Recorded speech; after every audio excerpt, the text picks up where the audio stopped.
अस्मद्गुरुभ्यो नमः। अस्मत्परमगुरुभ्यो नमः। अस्मत्सर्वगुरुभ्यो नमः। श्रीमते रामानुजाय नमः। रामानुजदया पात्रं ज्ञानवैराग्यभूषणं श्रीमद्वेङ्कटनाथार्यं वन्दे वेदान्तदेशिकं लक्ष्मीनाथसमारम्भां नाथयामनमध्यमाम् अस्मदाचार्यपर्यन्तां वन्दे गुरुपरम्पराम्। यो नित्यमच्युतपदाम्बुजयुग्मरुक्मं व्यामोहतस्तदितराणि तृणाय मेने अस्मद्गुरोर्भगवतोऽस्य दैकसिन्धोः रामानुजस्य चरणौ शरणं प्रपद्ये। मातापिता युवतेस्तनया विभूतिः सर्वं यदेव नियमेन मदन्वयानाम् आद्यस्य न कुलपतेर्वकुलाभिरामं श्रीमत्तदङ्ग्रीगणं प्रणमामि मोघ्ना भूतं सरश्च महदाह्वयपट्टनाथ श्रीभक्तिसारकुलशेखरयोगिवाहान् भक्तान् गिरेण परकालयतीन्द्रमिष्टान् श्रीमत्पराङ्कुशमुनिं प्रणतोऽस्मि नित्यम्। श्रीमान् वेङ्कटनाथार्यः कवितार्किककेसरी वेदान्ताचार्यवर्यो मे सन्निधत्तां सदा हृदि। गुरुभ्यः तद्गुरुभ्यश्च नमो वागमदीमहे प्रणीमहे च तत्राहत्यो दम्पती जगदाम्पति स्वशेषभूतेन मया स्वीयैः सर्वपरिच्छदैः विधातुं प्रीतमात्मानं श्रीमान् प्रकृमते स्वयं। शुक्लाम्बरधरं विष्णुं शशिवर्णं चतुर्भुजं प्रसन्नवदनं ध्यायेत् सर्वविघ्नोपशान्तये। यस्य द्विरदवक्त्राद्याः पारिषद्याः परिषदं विघ्नं निघ्नन्ति सततं विश्वक्सेनं तमाश्रये। दिव्याकारं सरोजाक्षं शङ्खचक्रगदाधरं मुकुन्दद्वारनिलयं विश्वक्सेनमुपास्महे। ध्यानानन्दमयं देवं निर्मलं स्फटिकाकृतिम् आधारं सर्वविद्यानां हयग्रीवमुपास्महे। व्यासं वसिष्ठनप्तारं जगते पौत्रमकल्मषण्बराजनात्मजं वन्दे सुखदातं तपोनिधिं। व्यासाय विष्णुरूपाय व्यासरूपाय विष्णुवे नमो वै ब्रह्मनिधये वासिष्ठाय नमो नमः। जयति पराशरसूनुः सत्यवती हृदयनन्दनो व्यासः यस्यास्य कमलगलितं वाङ्मयममृतं जगत्पिबति। नारायणं नमस्कृत्य नरं चैव नरोत्तमं देवीं सरस्वतीं व्यासं ततो जयमुदीरयेत्। कृष्णं कमलपत्राक्षं पुण्यश्रवणकीर्तनं वासुदेवं जगद्गुरुं नौमि नारायणं हरिं। कृष्णाय यादवेन्द्राय ज्ञानमुद्राय योगिने नाथाय रुक्मिणीशाय नमो वेदान्तवेदिने। नमोऽस्तु ते व्यासविशालबुद्धे पुल्लारविन्दाय तपत्नेत्रा येन त्वया भारततैलपूर्णः प्रज्वालितो ज्ञानमयप्रदीपः। युधिष्ठिरो धर्ममयो महात्मः स्कन्दोऽर्जुनो भीमसेनोऽस्य शाखाः। माद्रीसुतो पुष्पफले समृद्धे मूलं कृष्णं ब्रह्म च ब्राह्मणाश्च। भीष्मद्रोणतटा जयतर्कजला गान्धार नीलोत्पला शल्यग्राहवती कृपेण वहिनी कर्णेन वेलाकुलाम्। अश्वत्थामकर्णघोरमकरा दुर्योधनावर्तिनी सोत्तीर्णाः खलु पाण्डवैर्णनदी कैवर्तके केशवे। धर्मे च अर्थे च कामे च मोक्षे च भरतर्षभ। यदि हास्ति तदन्यत्र यन्नेहास्ति न तत्क्वचित्। महत्त्वे च गुरुत्वे च ध्रियमाणं यथोऽधिकम्। महत्वात् भारवत्वात् च महाभारतमुच्यते। अष्टमहिषी समेता श्रीकृष्णाय परब्रह्मणे नमः। अतः श्रीमन्महाभारते शान्तिपर्वे राजपर्व ಅದರಲ್ಲಿ 75ನೇ ಅಧ್ಯಾಯ ಆ ಜಾಗದಲ್ಲಿ ನಿಲ್ಲಿಸ್ಕೊಂಡಿದ್ವಿ. ಭೀಷ್ಮ ಮತ್ತು ಯುಧಿಷ್ಠಿರ ಇವರಿಬ್ಬರ ಸಂವಾದ, ಇವರ ಪ್ರಶ್ನೆ, ಅದಕ್ಕೆ ಅವರ ಉತ್ತರ ಇದು. ಪೌರೋಹಿತ್ಯಕ್ಕೆ ಯೋಗ್ಯರಾದಂತಹ ಬ್ರಾಹ್ಮಣರ ಗುಣಗಳನ್ನ, 4 ವರ್ಣಗಳ ತಾರತಮ್ಯವನ್ನ ತಿಳಿಸಿದ್ದು ಈ 75ನೇ ಅಧ್ಯಾಯದಲ್ಲಿ ಇರುವಂತಹ ಸಂಗತಿ. ಅಷ್ಟಮೈಷಿ ಸಮೇತ ಶ್ರೀಕೃಷ್ಣಾಯ ಪರಬ್ರಹ್ಮಣೇ ನಮಃ. ಪಿತಾಮಹ ಅರಸನಲ್ಲಿರುವ ನ್ಯಾಯ ಅನ್ಯಾಯಗಳನ್ನ, ಕಾರ್ಯ ಅಕಾರ್ಯಗಳನ್ನ ಪರಾಮರ್ಶಿಸಿ ಅವನಿಗೆ ಕಾಲೋಚಿತವಾದ ಆಲೋಚನೆಯನ್ನು ಹೇಳತಕ್ಕಂಥ ಬ್ರಾಹ್ಮಣನು ಎಂತಹ ಗುಣಗಳನ್ನು ಉಳ್ಳವನಾಗಿರಬೇಕು ಎಂದು ಯುಧಿಷ್ಠಿರ ಪ್ರಾರ್ಥಿಸಲು ಭೀಷ್ಮ ಹೇಳಿದ, ಹೇ ರಾಜೇಂದ್ರ, ಅರಸನನ್ನು ಸಾಧು ರಕ್ಷಣೆಯಲ್ಲಿ ನಿರತನಾಗುವಂತೆ ಮಾಡಿ ದುಷ್ಟರ ಸಹವಾಸವನ್ನು ಬಿಡಿಸಿ ಧರ್ಮೋಪದೇಶವನ್ನು ಮಾಡಲು ಶಕ್ತರಾದ ಬ್ರಾಹ್ಮಣರನ್ನೇ ರಾಜನು ತನ್ನ ಪೌರೋಹಿತ್ಯಕ್ಕೆ ನೇಮಿಸಿಕೊಳ್ಳಬೇಕು. ಇಲ್ಲಿ ಅವರು ಹೇಳೋದಕ್ಕೆ ಮೊದಲು ಒಂದ್ ಸ್ವಲ್ಪ ಪೀಠಿಕೆ ಏನು ಅಂದ್ರೆ, ರಾಜನು ಬ್ರಾಹ್ಮಣ ರಾಜನಾಗಬಾರ್ದು. ಕ್ಷತ್ರಿಯನು ಧರ್ಮ, ಅವನು ರಾಜ್ಯವನ್ನ ಜನರನ್ನ ರಕ್ಷಿಸುವಂತದ್ದು. ಆದರೆ ರಾಜನಿಗೆ ಸಲಹೆಯನ್ನ ನೀಡುವುದಕ್ಕೆ ಬ್ರಾಹ್ಮಣ ಇರ್ತಾ ಇಲ್ಲ. ಈಗ ಈ ಇಕ್ಷ್ವಾಕು ವಂಶದಲ್ಲಾಗ್ಲಿ ಅಥವಾ ಸೌರ್ಯ ವಂಶದಾಗ್ಲಿ ಚಂದ್ರ ವಂಶದಲ್ಲೇ ಆಗ್ಲಿ ರಾಜರುಗಳು ಕಾಡಿನಲ್ಲಿರುವಂತ ಋಷಿಗಳನ್ನ ತಮಗೆ ಮಾರ್ಗದರ್ಶಕರನ್ನಾಗಿ ಮಾಡ್ಕೊಳ್ತಾ ಇದ್ರು. ಪುರೋಹಿತ ಅಂತಂದ್ರೆ ಏನೋ ಪುರಹ ಮುಂದೆ ಹಿತ, ಹಿತವನ್ನು ಬಯಸೋನು. ಯಾರಿಗೆ? ರಾಜನಿಗೆ ಎಲ್ಲ ವಿಧದಲ್ಲೂ ಒಳ್ಳೇದಾಗ್ಬೇಕು, ಪ್ರಜೆಗಳು ಅವನನ್ನ ಏನು ತಂದೆಯಂತೆ ನೋಡ್ಬೇಕು, ಇವರು ಅಷ್ಟೇ ಮಕ್ಕಳಂತೆ ಅವನ ಇದು ಮಾಡ್ಬೇಕು. ಇವನ್ ಏನ್ ಕೆಲಸ ಮಾಡ್ಬೇಕಾದ್ರೂ ಕೂಡ ಇವರನ್ನ ಕನ್ಸಲ್ಟ್ ಮಾಡಿ ಆಮೇಲೆ ಹೇಳ್ತಾ ಇದ್ದಿದ್ದು. ಈ ರಾಜ ಏನೋ ಒಂದು ಸಂಭಾವನೆ ಕೊಟ್ಟ, ಇಲ್ಲ ಏನೇನೋ ಏನೋ ಮನೇನೋ ಮತ್ತೊಂದೋ ಇನ್ನೊಂದೋ ಇವ್ರಿಗೆಲ್ಲ ಮಾಡ್ಕೊಟ್ಟ ಅಂತ ಅವನ್ ಮಾಡಿದ್ದಕ್ಕೆಲ್ಲ ಎಸ್ ಎಸ್ ಅಂತ ಹೇಳ್ತಾ ಇರ್ಲಿಲ್ಲ. ಯಾಕೆಂದ್ರೆ ಈ ರಾಜನ ಬೊಕ್ಕಸದ್ದು ದುಡ್ಡು ಅದು ಋಷಿಗಳಿಗೆ ಬೇಕಾಗಿರ್ಲಿಲ್ಲ, ಕಾಡಿನಲ್ಲಿ ಇರ್ತಿದ್ರು ಅವರು. ಬಂದ್ರೆ ಸಲಹೆಯನ್ನು ಕೊಡುವಂತದ್ದು. ಸೊ ಆ ಸಲಹೆ ಹೇಳ್ಬೇಕಾದ್ರೆ ರಾಜನ ದಾಕ್ಷಿಣ್ಯಕ್ಕೆ ಆಗ್ಬಿಟ್ಟು ಅವ್ನು ಹೇಳಿದ್ದಕ್ಕೆಲ್ಲ ಎಸ್ ಅಂತ ಹೇಳ್ತಿರ್ಲಿಲ್ಲ. ಅವನ್ ಏನಾದ್ರು ತಪ್ಪು ಡಿಸಿಷನ್ ತಗೊಂಡ್ರೆ ನೀನ್ ಮಾಡ್ತಾ ಇರೋ ತಪ್ಪು, ಇದು ಲೋಕ ಕಲ್ಯಾಣಕ್ಕಲ್ಲ ಇದೆ, ಅದರಿಂದ ನೀನು ಇದನ್ನ ನಡೆಸ್ಬೇಡ, ಮುಲಾಜಿಲ್ದೆ ಅವನಿಗೆ ಹೇಳ್ತಾ ಇದ್ದ. ರಾಜರು ಕೂಡ ಇವ್ರಿಗೆ ಅಷ್ಟು ಗೌರವವನ್ನು ಕೊಟ್ಟು ಅವ್ರು ಹೇಳಿದ ಮಾತನ್ನು ಕೇಳ್ತಾ ಇದ್ರು. ಅಂದ್ರೆ ರಾಜ್ಯವನ್ನ ನಡೆಸ್ತಾ ಇದ್ದಿದ್ದು ಧರ್ಮ, ಧರ್ಮದಿಂದ ರಾಜ್ಯ ಪಾಲನೆ ಆಗ್ತಾ ಇತ್ತು. ರಾಜನು ಕೂಡ ಆ ಧರ್ಮಕ್ಕೆ ಬಂದಿಯಾಗಿರು, ಪ್ರಜೆಗಳನ್ನ ತನ್ನ ಇದಂತೆ ನೋಡ್ಕೊಳ್ತಾ ಏನಾದ್ರು. ಅದಕ್ಕೆ ಇದನ್ನೆಲ್ಲ ಸರಿಯಾಗಿ ಪರಾಮರ್ಶನೆ ಮಾಡಿ ಅವನು ಏನೇ ಒಂದು ಕೆಲಸ ಮಾಡ್ಬೇಕಾದ್ರೂ ಅವ್ನು ಕನ್ಸಲ್ಟ್ ಮಾಡ್ತಾ ಇದ್ದ. ಅದನ್ನ ಹೇಳ್ತಾ ಇದ್ದೀನಿ. ಆ ಪರಂಪರೆಯಲ್ಲಿ ಬಂದಂಗೆ ಈಗಿನ ತನಕ ಕೂಡ ಇವರು ಸರಿಯಾದ ಮಿನಿಸ್ಟರ್ಗಳು ಅವರು ಇವರು ಅಂತ ಅವ್ರ ಇದಾಯ್ತುಕೊಂಡ್ರೆ ಅವರಿಗೆ ಗೈಡೆನ್ಸ್ ಇದೆಲ್ಲ ಕೊಡೋದಕ್ಕಾಗಿ ಬ್ರಾಹ್ಮಣನ ಇಟ್ಕೊಂಡಿರ್ತಾರೆ. ಇವರು ಧರ್ಮಕ್ಕೆ ವಿರುದ್ಧವಾದ ಕೆಲಸಗಳನ್ನ ನಾವು ಹೇಳಲ್ಲ. ಅವನ್ನೇನೋ ಮೋಸ ಮಾಡ್ಕೋದ್ರೆ ನೀವು ಮಾಡೋದು ತಪ್ಪು ಅಂತ ಹೇಳೋದು. ಇಲ್ಲಿ ದಾಕ್ಷಿಣ್ಯ, ಅದಕ್ಕಾಗಿ ಹೋಗ್ಲಿ ಅವನ ಕೊಡ್ತಾ ಇದ್ದಾನಲ್ಲ ಅಷ್ಟೆಲ್ಲ, ಅದಕ್ಕಾಗಿ ಅವನು ಹೇಳಿದ್ದಕ್ಕೆ ಅಂದ್ಬಿಡೋದು. ಪೌರೋಹಿತ್ಯ ಅನ್ನೋದು ಎಷ್ಟು ಎಚ್ಚರಿಕೆಯಿಂದ ನಡೆಸಬೇಕಾದಂತ ಕೆಲಸ ಅಂತ. ಯಾರೋ ಅಮೆರಿಕದಿಂದ ಬಂದ್ರು, ಅವ್ರಿಗೆ ಟೈಮ್ ಅಷ್ಟು ಇರೋದೇ ಆಗ್ತದೆ. ಏನೋ ಒಂದ್ಸಲ ಅಂತ ಹೇಳ್ಬಿಡಿ, ನೀವೇನ್ ಹೇಳಿದ್ರೆ ಅದ್ ಮಾಡ್ಬೋಣ ಅಂತ. ಸರಿ ಅವ್ನು ಕೊಡ್ತಾನೆ ದುಡ್ಡು ಅಂತ ಹೇಳ್ಬಿಟ್ಟು ಅಲ್ಲಿ ಇಲ್ದಲೇ ಇರೋದು, ಏನನ್ ಮಾಡ್ಬಾರ್ದು ಅದನ್ನೆಲ್ಲ ಮಾಡಿದ್ರೆ ಇವನು ಬ್ರಹ್ಮ ರಾಕ್ಷಸನಾಗ್ತಾನೆ ಮುಂದಕ್ಕೆ ಪುರೋಹಿತ. ಈಗೇನೋ ಅವನು ದುಡ್ಡು ಸಿಗ್ಬೋದು. ಸೊ ಪುರೋಹಿತನ ಜವಾಬ್ದಾರಿ ಬಹಳ ಬಹಳ ಮುಖ್ಯವಾದದ್ದು, ಅಷ್ಟೇ ಗಂಭೀರವಾದದ್ದು. ಈ ಧನಮೋ ಅಥವಾ ಅವ್ರು ಕೊಡೋ ಕೈಯಿಂದ ಇನ್ನೇನಾದ್ರೂ ಅದಕ್ಕೆ ಅಮಿಷಕ್ಕೆ ಒಳಗಾಗಿ ಅಧರ್ಮಕ್ಕೆ ಸಹಕಾರಿಯಾದರೆ ಪುರೋಹಿತ ಮಾರ್ಗದರ್ಶನ ಮಾಡಿದ್ರೆ ಇದಾಗತ್ತೆ. ಪುರಾಣದ ಉಲ್ಲೇಖದಲ್ಲೇ ಬರುತ್ತೆ, ಒಂದು ನರಮೇಧ ಯಾಗ ಮಾಡಿದ ಒಬ್ಬ ರಾಜ. ಅವನಿಗೇನೋ ಒಂದು ಇದಿತ್ತು, ಜ್ಯೋತಿಷದಲ್ಲಿ ಮಾಡಿದ್ರು ಎಲ್ಲ ಆಯ್ತು. ಆಮೇಲೆ ರಾಜನು ಸತ್ತ, ಆ ಪುರೋಹಿತನು ಸತ್ತ. ರಾಜ ಸತ್ತಾಗ ಅವನನ್ನಿಗೆ ಸ್ವರ್ಗಕ್ಕೆ ಕರ್ಕೊಂಡು ಹೋದ್ರು, ಈ ಪುರೋಹಿತನ ನರಕಕ್ಕೆ ಕರ್ಕೊಂಡ್ ಬಂದ. ಅವನ್ ಕೇಳ್ದ ಪುರೋಹಿತ, ಅಲ್ಲ ನಾ ಮಾಡಿಸಿದ್ದು, ಅವನಿಗೆ ನೀವು ಇದು ಕೊಟ್ರಿ, ನನಗೆ ಯಾಕೆ ಇದು ಅಂತ ಕೇಳಿದ್ರೆ ಯಾವ್ದನ್ನ ಮಾಡಿಸ್ಬಾರ್ದ. ಅವನ್ ನೀ ಹೇಳಿದ್ರಲ್ಲಿ ಅವ್ನ ಶ್ರದ್ಧೆ ಇಟ್ಟು ಅವನ ನಡೆಸ್ದ, ಅವನಿಗೇನು ದೋಷ ಬರೋಲ್ಲ, ನಿನಗೆ you are only held responsible fully ಅಂತ.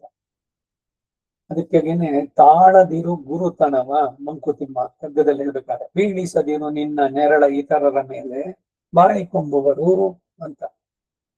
ಗುರು ಅನ್ನೋ ಪದ ಬಹಳ ಬಹಳ ಗುರುತರವಾದದ್ದು. ಗುರು ಅಂತಂದ್ರೆ ಭಾರ ಅಂತ ಕೂಡ ಆಗತ್ತೆ, ಗುರು ಲಘು ಅಂತ ಹೇಳ್ಬೇಕಾದ್ರೆ. ಸೊ ರೆಸ್ಪಾನ್ಸಿಬಿಲಿಟಿ ಇದು ಎಲ್ಲ ಸರಿಯಾಗಿ ಗೊತ್ತಿದ್ರೆ, ಶಾಸ್ತ್ರಕ್ಕೆ ಅನುಗುಣವಾಗಿದೆ ಅನ್ನೋದು ಖಾತ್ರಿಯಾಗಿದ್ರೆ ಅವ್ರಿಗೆ ಹೇಳ್ಬೋದು ಮಾರ್ಗದರ್ಶನ. ಇಲ್ದಿದ್ರೆ ತಿಳಿದವರನ್ನು ಕೇಳಿ ಅಂತ ಹೇಳ್ಬೇಕು. ನಾನು ಏನ್ ಹೇಳ್ತೀನಿ ಎಲ್ಲರನ್ನು ನಾನು ಹೇಳ್ದಂಗೆ ಮಾಡಿ, ಈ ಒಂದು ಧೋರಣೆಯನ್ನ ತಗೊಂಡ್ರೆ ಅವನು ಹಳ್ಳಕ್ ಬೀಳ್ತಾನೆ ಯಾವಾಗ ಗುರುವಾದ. ಅದರಿಂದ ಎಚ್ಚರಿಕೆಯಿಂದ ಇರ್ಬೇಕಾಗುತ್ತೆ.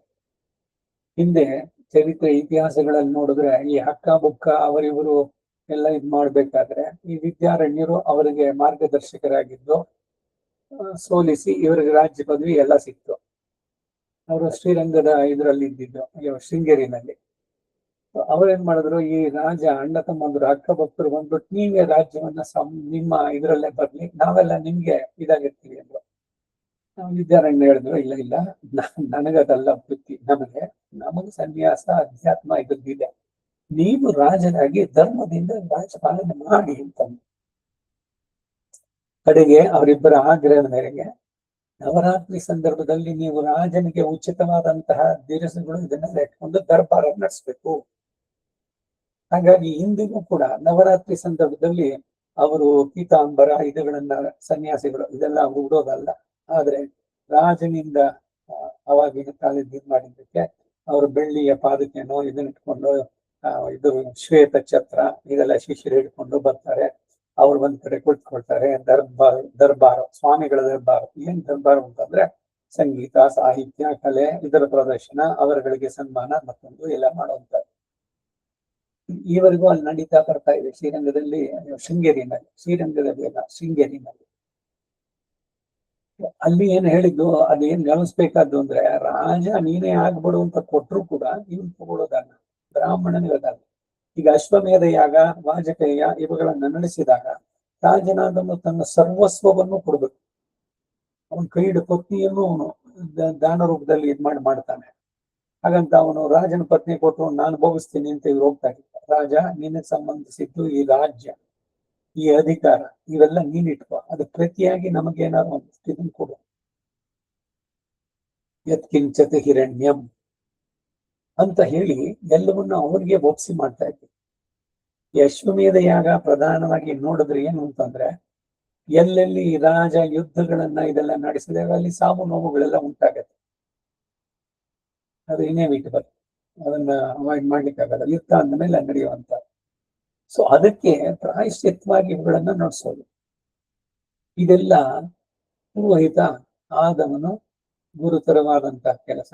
ಅದನ್ನ ತಗೊಂಡು ಸಲಹೆಗಾರನಾಗಿ ರಾಜನಿಗೆ ಅಡ್ವೈಸರ್, ಅವನು ಅಡ್ವೈಸ್ ಮಾಡ್ದ ಇದಕ್ಕೆ ಅಂತ ಅವನಿಗೆ ಬೇಕಾದಷ್ಟು ಸವಲತ್ತುಗಳು ಇದನ್ನೆಲ್ಲ ಕಳಿಸ್ಕೊಟ್ರೆ ಅದು ಸ್ವೀಕಾರ ಮಾಡಬಾರ್ದು ಅಂತಿಲ್ಲ.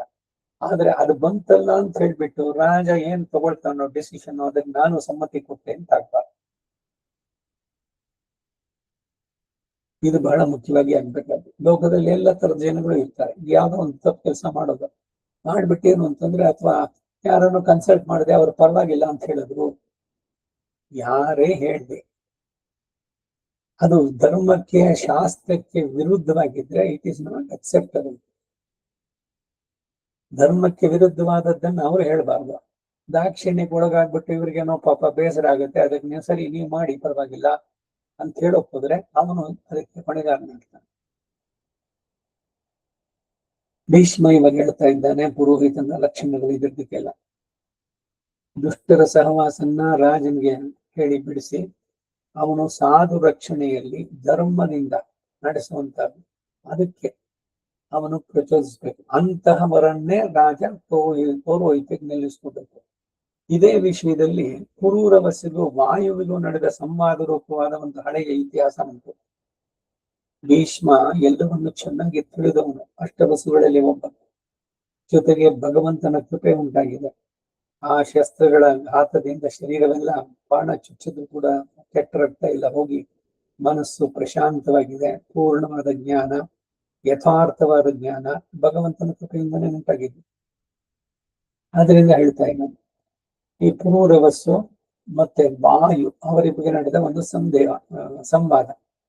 ಪುರೂರವಸ್ಸು ವಾಯುದೇವನನ್ನು ಕುರಿತು, ಹೇ ವಾಯುದೇವ, ಬ್ರಾಹ್ಮಣನ ಮತ್ತು ಮಿಕ್ಕ 3 ವರ್ಣಗಳ ಉತ್ಪತ್ತಿ ಕ್ರಮವನ್ನು, ಅವರಲ್ಲಿ ಬ್ರಾಹ್ಮಣನಿಗೆ ಹೇಗೆ ಮೇಲ್ಮೆ ಎಂಬುದನ್ನು ತಿಳಿಸಬೇಕು ಅಂತ ಕೇಳ್ದ.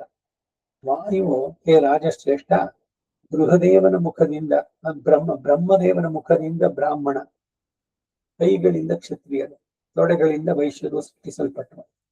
ಬ್ರಾಹ್ಮಣೋ ಅಸ್ಯ ಮುಖಮಾಸೀತ್ ಬಾಹುರಾಜನ್ಯಕೃತಃ, ಬಾಹುಗಳು ಶಕ್ತಿ, ತೋಳ್ಬಲ, ಅದರಿಂದ ಬಂದವರು ಬಾಹುರಾಜನ್ಯಕೃತಃ. 3 ತದಸ್ಯ ಯದ್ವೈಶ್ಯ, ತೊಡೆಗಳಿಂದ ವೈಶ್ಯರು. ಪದ್ಭ್ಯಾಗಂ ಶೂದ್ರೋ ಅಜಾಯತ. ವೇದದಲ್ಲಿ ಪುರುಷ ಸೂಕ್ತದಲ್ಲೇ ಇದು ಬರುತ್ತೆ. ಸೊ ಈ ಜಾತಿ ಅನ್ನೋದು ಯಾರು ಮಾಡಿದ್ದು? ಸ್ವಾತಂತ್ರ್ಯ ಸಿಕ್ಕಿ 75 ವರ್ಷ ಆಯ್ತು. ಅದಕ್ಕೆ ಹಿಂದಿನಿಂದನೇ ಶುರುವಾಗಿದ್ದು ಜಾತಿ ಪದ್ಧತಿ ಇದೆಲ್ಲ ಇವತ್ತು ಬ್ರಾಹ್ಮಣರು ಮಾಡಿಟ್ಕೊಂಡಿದ್ದು. ನಾವ ಮಾಡಿದ್ದು ಜಾತಿ ಪದ್ಧತಿಯನ್ನ, ಬ್ರಾಹ್ಮಣನ ಮಾಡಿದ್ದು. ಭಗವದ್ಗೀತೆನೆಲ್ಲ ಹೇಳ್ತೇನೆ, ಚಾತುರ್ವರ್ಣ್ಯಂ ಮಯಾ ಸೃಷ್ಟಂ ಗುಣಕರ್ಮ ವಿಭಾಗಶಃ ತಸ್ಯ ಕರ್ತಾರಮಪಿ ಅಕರ್ತೋರಂ ಇತಿ ಮಾಂ ವಿದ್ಧಿ ಹೇ ಅರ್ಜುನ. ನಾನೇ ಎಲ್ಲದಕ್ಕೂ ಕಾರಣ, ನಾನೇನೆ ಜಾತಿಗಳನ್ನು ಸೃಷ್ಟಿ ಮಾಡಿದ್ದೆ. ಆದ್ರೆ ಈ ಜಾತಿಗಳನ್ನು ಸೃಷ್ಟಿ ಮಾಡೋದಕ್ಕೆ ನಾನು ಕಾರಣನಲ್ಲ ಅಂತ ಮಾಡಿದ್ ನಾನೇನು. ಆದ್ರೆ ಮಾಡೋದಕ್ಕೆ ಕಾರಣ ಏನು? ಅದು ನಾನಲ್ಲ ಅನ್ನೋದನ್ನ ಸರಿಯಾದ ರೂಪ. ಯಾಕೆಂದ್ರೆ ನಾನು ಇಡೀ ಜಗತ್ತಿಗೆ ರಕ್ಷಕ. ನನಗೆ ಯಾರು ಶತ್ರುಗಳು ಇಲ್ಲ, ಮಿತ್ರರು ಇಲ್ಲ. ಎಲ್ಲ ಚೇತನರಿಗೆ ಅವರವರ ಕರ್ಮಕ್ಕೆ ಸರಿಯಾಗಿ ಅವರವರ ರಿವಾರ್ಡ್, ಪನಿಷ್ಮೆಂಟ್, ಪುರಸ್ಕಾರವೋ ಶಿಕ್ಷೆನೋ ಕೊಡುವುದು ನನ್ನ ಕರ್ತವ್ಯ. ಜಗತ್ತಿಗೆ ಕಾರಣನಾದವನು, ಜಗತ್ತಿಗಿದವನು, ಕರ್ಮಾಧ್ಯಕ್ಷನಾದವನು. ನನಗೆ ಯಾರಿಂದ ಏನೂ ಆಗ್ಬೇಕಾಗಿಲ್ಲ. ಯಾರು ಅಂಶಗಳನ್ನು ತೋರಿಸಿದ್ರು, ಮಾಡಿದ್ರು. ಈಗ ನಡೆಯುತ್ತೆ ನ್ಯಾಯಾಲಯದಲ್ಲಿ, ಕೋರ್ಟ್ ನಲ್ಲಿ, ಅಥವಾ ಲಾಯರ್ ಇಲ್ಲ ಜಡ್ಜ್ಗಳನ್ನೇ ತಗೊಂಡ್ಬಿಟ್ಟು ದುಡ್ಡು ಕೊಟ್ಟು ತಿನ್ನಿಸ್ಬಿಟ್ಟು ಇವ್ರ ಕಡೆಗೇನೆ ಅವರು ಕೊಟ್ಬಿಡೋದು. ಏನೋ ವಾದ ಪ್ರತಿವಾದಗಳು, ಅದರಲ್ಲಿ ಭಗವದ್ಗೀತೆ ಇಟ್ಕೊಂಡ್ಬಿಟ್ಟು ಸತ್ಯವಲ್ಲದೆ ಬೇರೆ ಏನನ್ನೂ ಹೇಳೋಲ್ಲ ಅಂತ ಸುಮ್ಮನೆ ಹೇಳಿಬಿಟ್ಟು ಬರೀ ಸುಳ್ಳನ್ನೇ ಹೇಳುವಂಥದ್ದು. ಅದಕ್ಕೆ ಭಗವದ್ಗೀತೆಗೂ ಒಂದು ಅಕ್ಷರ ಇದೆ, ಈಗಲೂ ಇದೆಲ್ಲೂ ಗೊತ್ತಿಲ್ಲ. ಕೋರ್ಟ್ನಲ್ಲಿ ಅದನ್ನ ಯಾಕೆ ಈ ಪ್ರಮಾಣಗಳು ಎಲ್ಲ ಅಂದ್ರೆ ಅಸತ್ತಿನ ಮಾರ್ಗವನ್ನ ಅವರು ಹೋಗದಲ್ಲೇ ಇರಲಿ ಅಂತ. ಸರಿಯಾದ ವಕೀಲನಾದವನು ಧರ್ಮಕ್ಕೆ ವಿರುದ್ಧವಾಗಿ ದುಡ್ಡು ಸಿಗುತ್ತೆ ಅಂತ ಹೇಳ್ಬಿಟ್ಟು ಅಧರ್ಮಕ್ಕೆ ಮಾಡಿ ಮಾಡಬಾರ್ದು. ನಿರಪರಾಧಿಗೆ ಶಿಕ್ಷೆಯನ್ನು ಕೊಡಿಸಿ ಅಪರಾಧಿಯನ್ನ ಬಿಡುಗಡೆ ಮಾಡಿದ್ರೆ ದುಡ್ಡೇನೋ ಅವ್ನು ಬೇಕಾದಷ್ಟು ಕೊಟ್ಟಿರ್ಬೋದು. ಆದ್ರೆ ಆ ವೃತ್ತಿನಲ್ಲಿರೋನ ಕೆಲಸ ಮಾಡಿದ್ರೆ ಇನ್ನು ಕೀಳು ಕೀಳು ಜನ್ಮಗಳಿಗೆ ಹೋಗ್ತಾನೆ. ದುಷ್ಟ ಜಂತುಗಳು ಈ ತರದ್ದು, ಈ ಹುಲಿ, ಸಿಂಹ ಈ ತರದ್ದು ಜನ್ಮಗಳನ್ನು ಪಡಿಬೇಕಾಗುತ್ತೆ.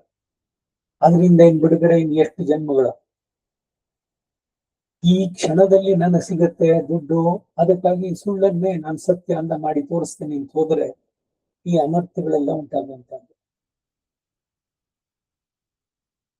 ಬ್ರಾಹ್ಮಣನ ಮತ್ತು ಮಿಕ್ಕ 3 ವರ್ಣಗಳು ಅವರುಗಳಿಗೆ ಏನು ಅನ್ನೋದನ್ನ ಹೇಳಿ. ಇವರೆಲ್ಲ ತೊಡೆಗಳಿಂದ ವೈಶ್ಯರು ಸೃಷ್ಟಿಸಲ್ಪಟ್ಟರು, ಕೈಗಳಿಂದ ಕ್ಷತ್ರಿಯರು. ಅದಕ್ಕೆ ಮೇಲೆ ಹಿಂದೆ ಹೇಳಿದ ಈ 3 ವರ್ಣದವರ ಸೇವಾವೃತ್ತಿಗಾಗಿ 4ನೇ ವರ್ಣ ಬಂಧನ ಅಂದ್ರೆ ಶೂದ್ರನನ್ನ ಬ್ರಹ್ಮದೇವನು ತನ್ನ ಪಾದಗಳಿಂದ ಸೃಷ್ಟಿಸಿದ.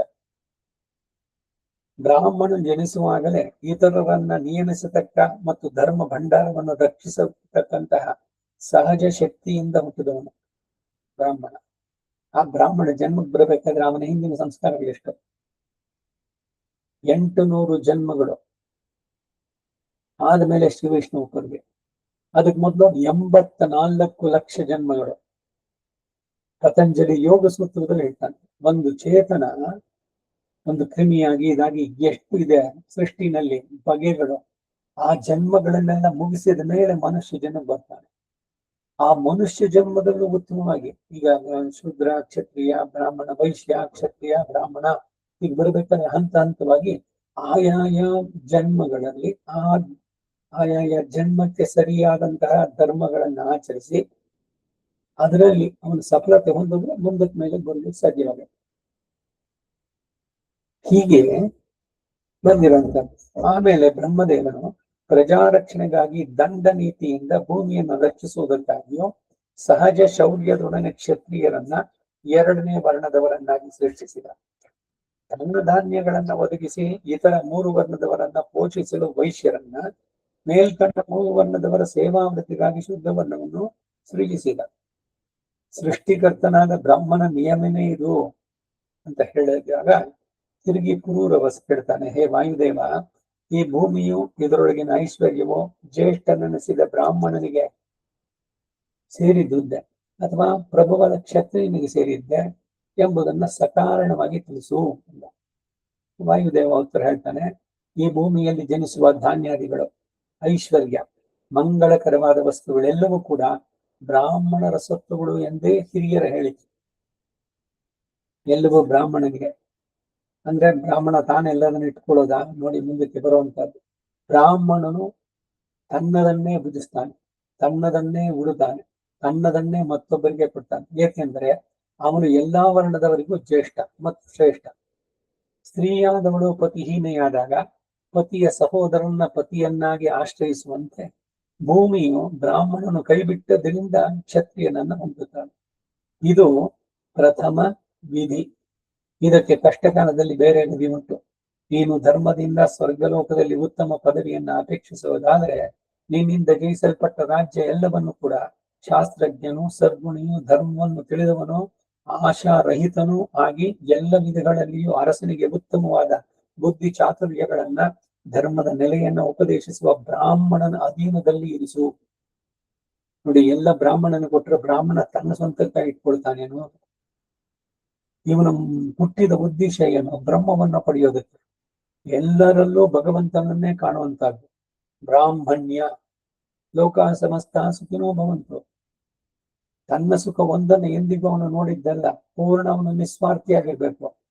ಅಂತವನ ಕೈನಲ್ಲಿ ಏನನ್ನು ಕೊಟ್ಟರು ಕೂಡ ಅದು ಸಮಾಜಕ್ಕೆ, ಸಮಾಜ ರೂಪಿಯಾದ ಭಗವಂತನಿಗೆ ಸೇವೆ. ನಿಜವಾದ ಅರ್ಥದಲ್ಲಿ ಹೀಗೆ. ಅದಕ್ಕಾಗಿ ನನಗೆ ಆ ಪ್ರಾಶಸ್ತ್ಯ, ಪ್ರಾಮುಖ್ಯತೆಯನ್ನು ಕೊಟ್ಟಿದ್ದು. ಎಲ್ಲೂ ತನ್ನ ಸ್ವಂತಕ್ಕೆ, ತನ್ನ ಸ್ವಾರ್ಥಕ್ಕೆ ಅಂತ ಮಾಡ್ಕೊಂಡಿದ್ದಿಲ್ಲ.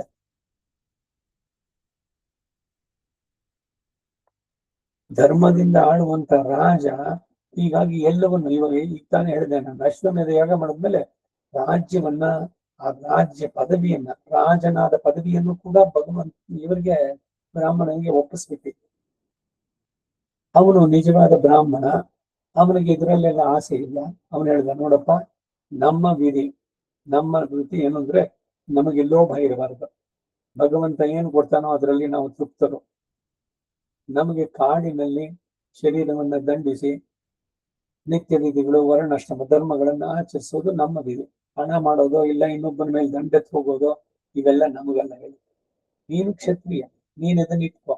ನೀನ್ ಕೊಟ್ಟಿದ್ದು ಸರಿ, ನಿಮಗೆ ಅದು ನೀನೇ ಇಟ್ಕೋ. ಎಲ್ಲ ನಿನ್ನ ಪದವಿ, ಅಂತಸ್ತು, ನಿನ್ನ ಪತ್ನಿ ಎಲ್ಲರನ್ನೂ ಇಟ್ಕೋ.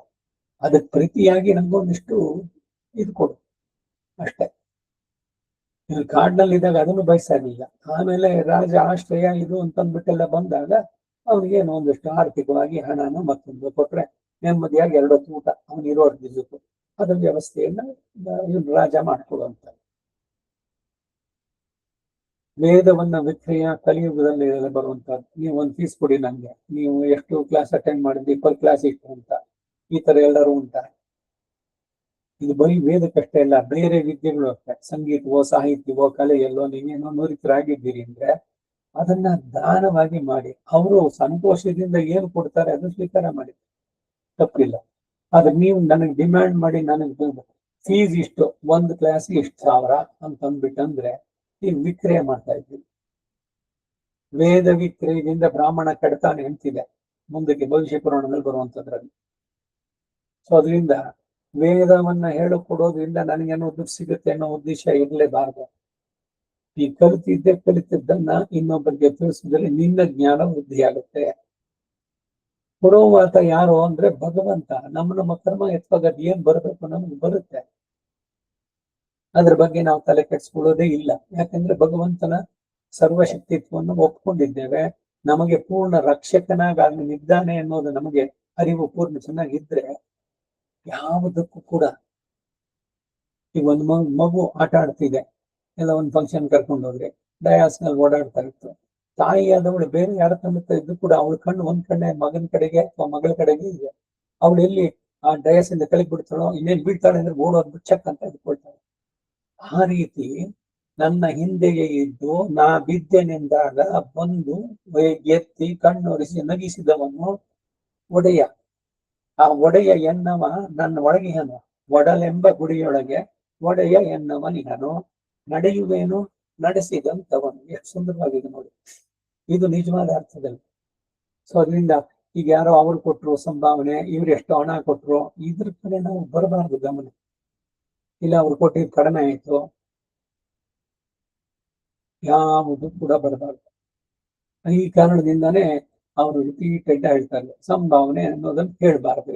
ಪೌರೋಹಿತ್ಯ ಅಂತ ನೀವು ತಗೊಂಡು ಮಾಡೋದಾಗುತ್ತೆ. ಅದು ಅಧ್ವರ್ಯವಾಗಿ ಬರೋ ಇದಕ್ಕೆ ಆ ಸ್ಥಾನಕ್ಕೆ ಅಪಚಾರ. ನಾವು ಇಷ್ಟು ಅಂತ ಹೇಳಿದ್ರೆ ಅದಕ್ಕೆ ಇನ್ ಕೌಂಟರ್ ಆರ್ಗ್ಯುಮೆಂಟ್. ಮತ್ ನಮ್ಗೆ ಗೊತ್ತಾಗೋದು ಹೇಗೆ? ನೀವೀಗ ಎಲ್ಲಿಗೋ ಹೋಗ್ಬೇಕು, ಏನೋ ಒಂದು ಪರ್ಚೇಸ್ ಮಾಡ್ಬೇಕು, ಒಂದು ಫ್ರಿಡ್ಜ್. ಸುಮ್ಮನೆ ಹೋಗ್ಬಿಟ್ಟು ಒಂದು ಅಂಗಡಿನಲ್ಲಿ ಯಾವ್ದೋ ಒಂದು ಎತ್ಕೊಂಡ್ಬರ್ತೀರೇನೋ, ನೀವೆಲ್ಲ ಕೇಳಿ ಮಾಡಲ್ವಾ? ಯಾವುದು ಡ್ಯೂರೇಷನ್ ಎಷ್ಟು, ಅದ್ರದ್ದು ಡ್ಯೂರಬಿಲಿಟಿ ಹೇಗೆ, ಅದ್ರ ವ್ಯೂಸ್ ಎಷ್ಟು ಬಂದಿದೆ, ಇವೆಲ್ಲ ಕೇಳ್ತೀರೋ ಇಲ್ವೋ? ಹಾಗಾಗಿ ಲೋಕದಲ್ಲಿ ಈಗ ಒಬ್ಬರಿಗೆ ಏನೋ ಮಾಡ್ಬೇಕಾದ್ರೆ ಪೌರೋಹಿತ್ಯ ಮತ್ತೊಂದು ನಡೆಸೋದಾದ್ರೆ ಬೇರೆ ಸಾಮಾನ್ಯವಾಗಿ ಎಷ್ಟು ಎಕ್ಸ್ಪೆಕ್ಟ್ ಮಾಡ್ತಾರೆ ಅಥವಾ ಎಷ್ಟು ಕೊಡ್ತಾ ಇದ್ದಾರೆ ಅದನ್ನೇ ನೋಡ್ಬಿಟ್ಟು ನಿಮ್ಮಿಂದ ಅದಕ್ಕೆ ಸ್ವಲ್ಪ ಹೆಚ್ಚಾಗಿ ಕೊಟ್ಟರೆ ಪುರೋಹಿತನಿಗೆ ನಿಮಗೆ ಭಗವಂತ 1000 ಕೊಡ್ತಾನೆ. ಈ ಪುರೋಹಿತದವ್ರಿಗೆ ಎಷ್ಟು ಸಂಭಾವನೆ ಕೊಡಬೇಕು ಅನ್ನೋದ್ರ ಬಗ್ಗೆ ಯಾರನ್ನು ಕೇಳೋದು ಅವ್ರು. ಅಯ್ಯೋ ಅವ್ರ ಹಣ ನಿಮ್ಗೇನ್ ಕೇಳಲ್ಲ, ನೀವು ಇಷ್ಟು ಕೊಡು ಸಾಕು. ಅವನು ಕೊಡೋ ಮನಸ್ಸಿದ್ರು ಕೂಡ ಇವಾಗ ಅವ್ರು ಹೇಳಿದ್ರಲ್ಲ, ಯಾರು ಹೆಚ್ಚಿಗೆ ಕೊಡೋರು ಕೊಡ್ತಾರ. ಇದರಿಂದ ಏನು ಅಂದ್ರೆ ಒಬ್ಬ ದಾನಿ ಸರಿಯಾಗಿ ಕೊಡೋದನ್ನ ನೀವು ಅಡ್ಡಿ ಹಾಕಿದ್ರಲ್ಲ, ಅದರಿಂದ ಆ ದೋಷಕ್ಕೆ ನೀವು ಭಾಗಿಯಾಗ್ತೀವಿ. ಹಾಗಾಗಿ ಇಷ್ಟೇ ಕಡಿಮೆ ಕೊಡು ಸಾಕು ಅಂತ ಹೇಳೋದಕ್ಕೆ ಸಮಾಜದವರು ಕೂಡ ಹೋಗ್ಬಾರ್ದು. ಒಂದು ವೇಳೆ ಹೋದ್ರೆ ಅದನ್ನ ಅವರು ಅನುಭವಿಸ್ತಾರೆ. ಅವನು ಕೆಲಸ ಎಲ್ಲ ಬಿಟ್ಟು ಬಂದ್ ಮಾಡಿದ್ದಾನೆ, ಅದಕ್ಕೆ ಸರಿಯಾಗಿ ಇವನಿಗೆ ಶಕ್ತಿ ಇದೆ, ಬೇರೆದಕ್ಕೆಲ್ಲ ಕೇಳಿ ತಗೊಳ್ತಾರೆ. ಈಗ ಊಟಕ್ಕೆ ಇದಕ್ಕೆ ಮತ್ತೊಂದಕ್ಕೆ ಇಷ್ಟು ಅಂತ, ಈಗ ಒಂದು ಪ್ಲೇಟ್ಗಷ್ಟು ಅಂತ, ಅದ್ರಲ್ಲಿ ಏನೋ ಚೌಕಾಸ್ ಇದೆಯೋ, ನೀವು ಅವನ ಹತ್ರ ಮಾತಾಡ್ತೀರಿ, ಅವ್ನು 800 ಒಂದು ನೀವು 600 ಅಂತ ಅನ್ಕೊಳ್ಳಿ ಅಂತ ಮನಸ್ಕೊಂದ್ ಸಮಾಧಾನ. ನಿಮ್ಗೆ 600 ರೂಪಾಯಿ ಅಂತ ತಿಂಡಿ ಇದ್ರದ್ದು ಸೇರಿಸಿ ತಾಂಬೂಲ ಅದನ್ನು ಕೊಟ್ಬಿಡಿ, ಅದು ಬಿಸ್ನೆಸ್. ಆ ರೀತಿ ಅನ್ನ ವ್ಯಕ್ತಿಗೂ ಕೂಡ ಆಗ್ಬಾರ್ದು. ಪೌರೋಹಿತ್ಯ ಆ ಮಟ್ಟಕ್ಕೆ ಹೋಗ್ಬಾರದು. ಶಂಕರಾಚಾರ್ಯರ ಕಾಲ 8ನೇ ಶತಮಾನ, ಆ ಸಂದರ್ಭದಲ್ಲೇ ಪೌರೋಹಿತ್ಯ ಎಷ್ಟು ಮಟ್ಟಿಗೆ ಆಗಿತ್ತು ಅನ್ನೋದನ್ನ ಅವರು ಅಷ್ಟೊಬ್ಬರು ಬಹಳ ಹಿಂದೆನೂ ಇದೊಂದ್ಸರಿ ಹೇಳಿದ್ದೇನೆ. ಪೌರೋಹಿತ್ಯಂ ರಜನಿಚರಿತಂ ಗ್ರಾಮಣೇತ್ವಂ ನಿಯೋಗೋ ಮಾಠಪದ್ಯಂ ಅಮೃತವಚನಂ ಸಾಕ್ಷಿವಾದ ಪರಾನ್ನಂ ಬ್ರಹ್ಮದ್ವೇಷ ಕಲಜನರ್ತಿ ಪ್ರಾಣಿನಾಂ ನಿರ್ದಯತ್ವಂ ಮಾಭೂದೇವ ಮಮ ಪಶುಪದೇ ಜನ್ಮ ಜನ್ಮಾಂತರೇಶು. ಪ್ರಾರ್ಥನೆ, ಇದಿಷ್ಟು ಕೊಡ್ಬೇಡ, ನೀನ್ ಎಷ್ಟು ಜನ್ಮನಾರ್ಗು ಹುಟ್ಟಿಸ್ಕೊಂಡ ನನ್ನ. ಪೌರೋಹಿತ್ಯ ಮೊದಲನೇದು, ಪುರೋಹಿತನ ಕೆಲಸ ಬೇಡ ನನಗೆ. ಯಾಕೆಂದ್ರೆ ಸಮಾಜದಲ್ಲಿ ಪುರೋಹಿತ ಬೇಕು, ಆದ್ರೆ ಅವನಿಗೆ ಎಷ್ಟು ಕೊಡ್ಬೇಕಾದ್ರೆ ಅವನಿಗೆ ಎಲ್ಲ ತಿಂದರ್ಸ್ಕೊಂಡು ಪುರೋಹಿತ, ಇವನು ಎತ್ತಿ ಕೊಡ್ಬೇಕಾದ್ರೆ. ಪುರೋಹಿತನಾದವನು ಕೂಡ ನನಗೆ ಅಕ್ಕಿ ಸಿಗತ್ತೆ, ಇಷ್ಟು ಅದ್ ಸಿಗತ್ತೆ, ಇನ್ನೊಂದ್ ಸಿಗತ್ತೆ ಅನ್ನುವ ಬಯಕೆಯಿಂದ ಹೋಗ್ಬಾರ್ದು. ಹಣ್ಣು ಸಿಗತ್ತೆ ಮತ್ತೊಂದ್ ಸಿಗತ್ತೆ ಅಂತ ಇವನು ಕೈ ಎತ್ತಿ ಕೊಟ್ರೆ ಅದನ್ನ ಮಾತ್ರ ತಗೊಂಡ್ ಬರ್ಬೇಕು. ಸೊ ಈ ಕಡೆನಲ್ಲಿ ಪುರೋಹಿತನಿಗೆ ಆ ಗ್ರೀಡಿನೆಸ್, ಲೋಭ ಅನ್ನೋದಿರ್ಬಾರ್ದು. ಪೌರೋಹಿತ್ಯ ಮಾಡಿಸಿದಂತ ಯಜಮಾನ ಯಾರು ಕರ್ಕೊಂಡ್ ಬಂದಿರ್ತಾನೋ ಅವನು ತನ್ನ ಶಕ್ತಿ ಮೀರಿ ಅವನನ್ನ ಆಧರಿಸಬೇಕು. ಇದು ಸರಿಯಾದಂತಹ ಮಾರ್ಗ.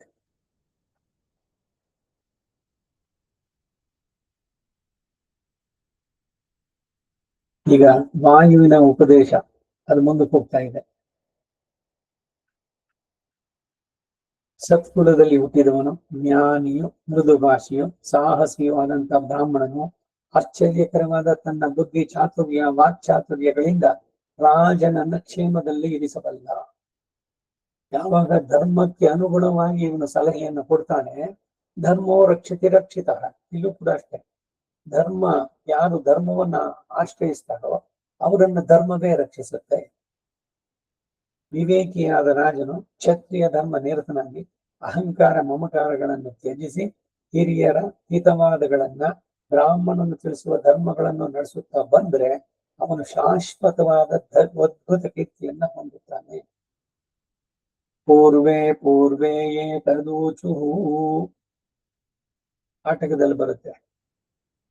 ಹಿಂದಿನವರು ಮೇಲೆಯ ಶೈವನಗಳು ವೆಂಡುವನ ಕೆಟ್ಟಿಯೇಳ್ ಅಂತ ಅವನು ಹೇಳ್ಬೇಕಾದ್ರೆ, ಯುಕ್ತ ಆಯುಕ್ತಾ ಅಲೂಕ್ಷ ಧರ್ಮ ಕಾಮಾಸ್ಯು ಯದಾ ತೇ ತೇಷು ವರ್ತೇರನ್ ಏಷ ಆದೇಶ ಏಷ ಉಪದೇಶ ಏಷ ವೇದೋಪನಿಷತ್ ಏತದನುಶಾಸನಂ ಏವ ಮಮಾಸಿತಂ.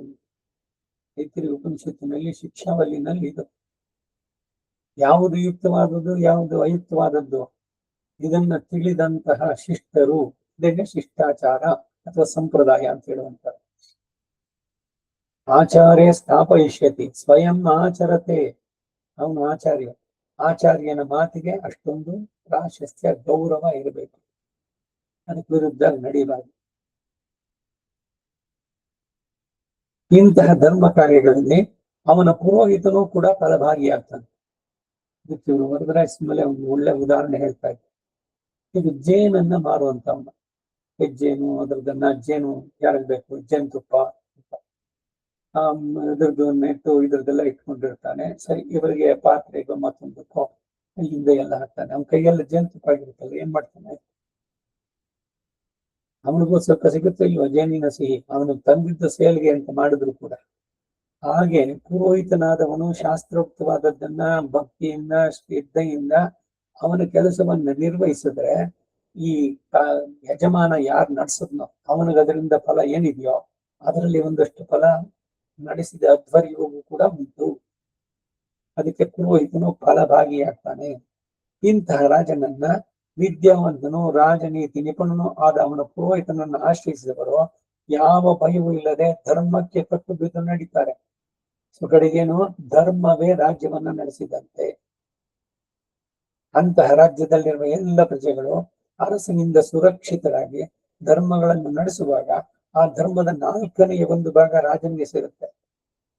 ಪ್ರಜೆಗಳು ಧರ್ಮದಿಂದ ನಡೆದಾಗ ಅವರು ಪಡೆದಂತಹ ಸುಕೃತ ಪುಣ್ಯದಲ್ಲಿ ರಾಜನಿಗೆ ಭಾಗ ಉಂಟು. ಲೋಕದಲ್ಲಿ ಯಾಗಾದಿಗಳಿಂದ ಕೊಡಲ್ಪಡುವಂತಹ ಹವಿಸ್ಸಿನಿಂದಲೇ ದೇವತೆಗಳು ಪಿತೃಗಳು ಜೀವಿಸಬೇಕು. ಮನುಷ್ಯನಾಗಿ ಬ್ರಾಹ್ಮಣನಾಗಿದ್ದವನಿಗೆ ಯಜನ ಯಾಜನ ಇದೆ. ಒಂದು ಯಜನ ಅಂದ್ರೆ ಯಜ್ಞಗಳನ್ನು ಮಾಡಿಸೋದು, ಕಡೆಗೆ ತಾನು ಸ್ವತಃ ನಡೆಸುವಂತಹದ್ದು ಯಜನ ಯಾಜನಗಳನ್ನು. ಇದರಿಂದ ಏನು ಅಂದ್ರೆ ದೇವತೆಗಳಿಗೆ ಹವಿಸ್ಸನ್ನ ಇವನು ಸಮರ್ಪಣೆ ಮಾಡ್ತಾನೆ.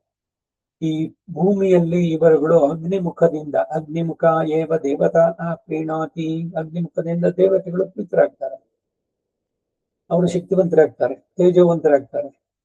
ಅದಕ್ಕೆ ಪ್ರತಿಯಾಗಿ ಅವರು ಏನ್ ಮಾಡ್ತಾರೆ, ಭೂಲೋಕದಲ್ಲಿ ನಿಮಗೆ ಏನೇನು ಸೌಕರ್ಯ ಇರ್ಬೇಕು, ಧನ ಧಾನ್ಯ ಪಶು ಭೌಭೂತ ಲಾಭ ಇದೆಲ್ಲ ಅವರು ನಮಗನುಗ್ರಹಿಸ್ತಾರೆ.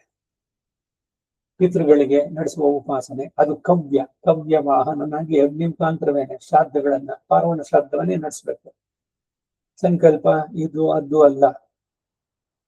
ಐಡಿಯಲ್ ಏನು ಅಂದ್ರೆ ತಂದೆ ತಾಯಿಗಳಿಗೆ ಪಾರ್ವಣ ಶ್ರಾದ್ದವನ್ನೇ ನಡೆಸಬೇಕು. ಅದರಿಂದ ಪಿತೃದೇವತೆಗಳು ವಸು ರುದ್ರ ಆದಿ ಇತ್ಯಾದಿ ದೇವತೆಗಳು ಇವನಿಗೆ ಏನೇನು ಕರ್ಮದ ಪ್ರಕಾರ ಇತ್ತು ಅದನ್ನೆಲ್ಲ ಬಿಡುಗಡೆ ಮಾಡಿ ಇವನಿಗೆ ಕ್ಷೇಮ, ಇವನ ಮಕ್ಕಳಿಗೆ ಎಲ್ಲವನ್ನೂ ಕಾಪಾಡುತ್ತೆ.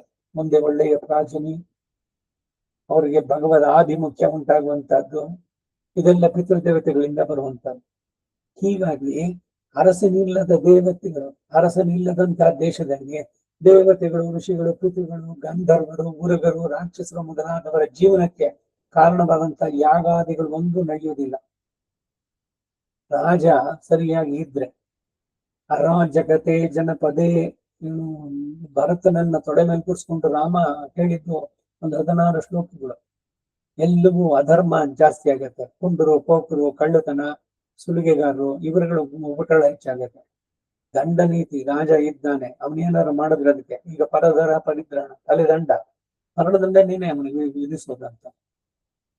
ಆ ಮರಣ ದಂಡನೆ ಶಿಕ್ಷೆಯನ್ನು ಕೊಟ್ಟು ಇವನು ಮರಣ ತೆಗಿತಾನಲ್ಲ ಸರಿನೋ ಅಂತಂದ್ರೆ ಅದು ಸಮಾಜಕ್ಕೆ ಒಂದು ಪಾಠ. ಯಾರು ಈ ಕೆಲಸ ಮಾಡಿದ್ರೆ they will be punished like this ಅಂತ.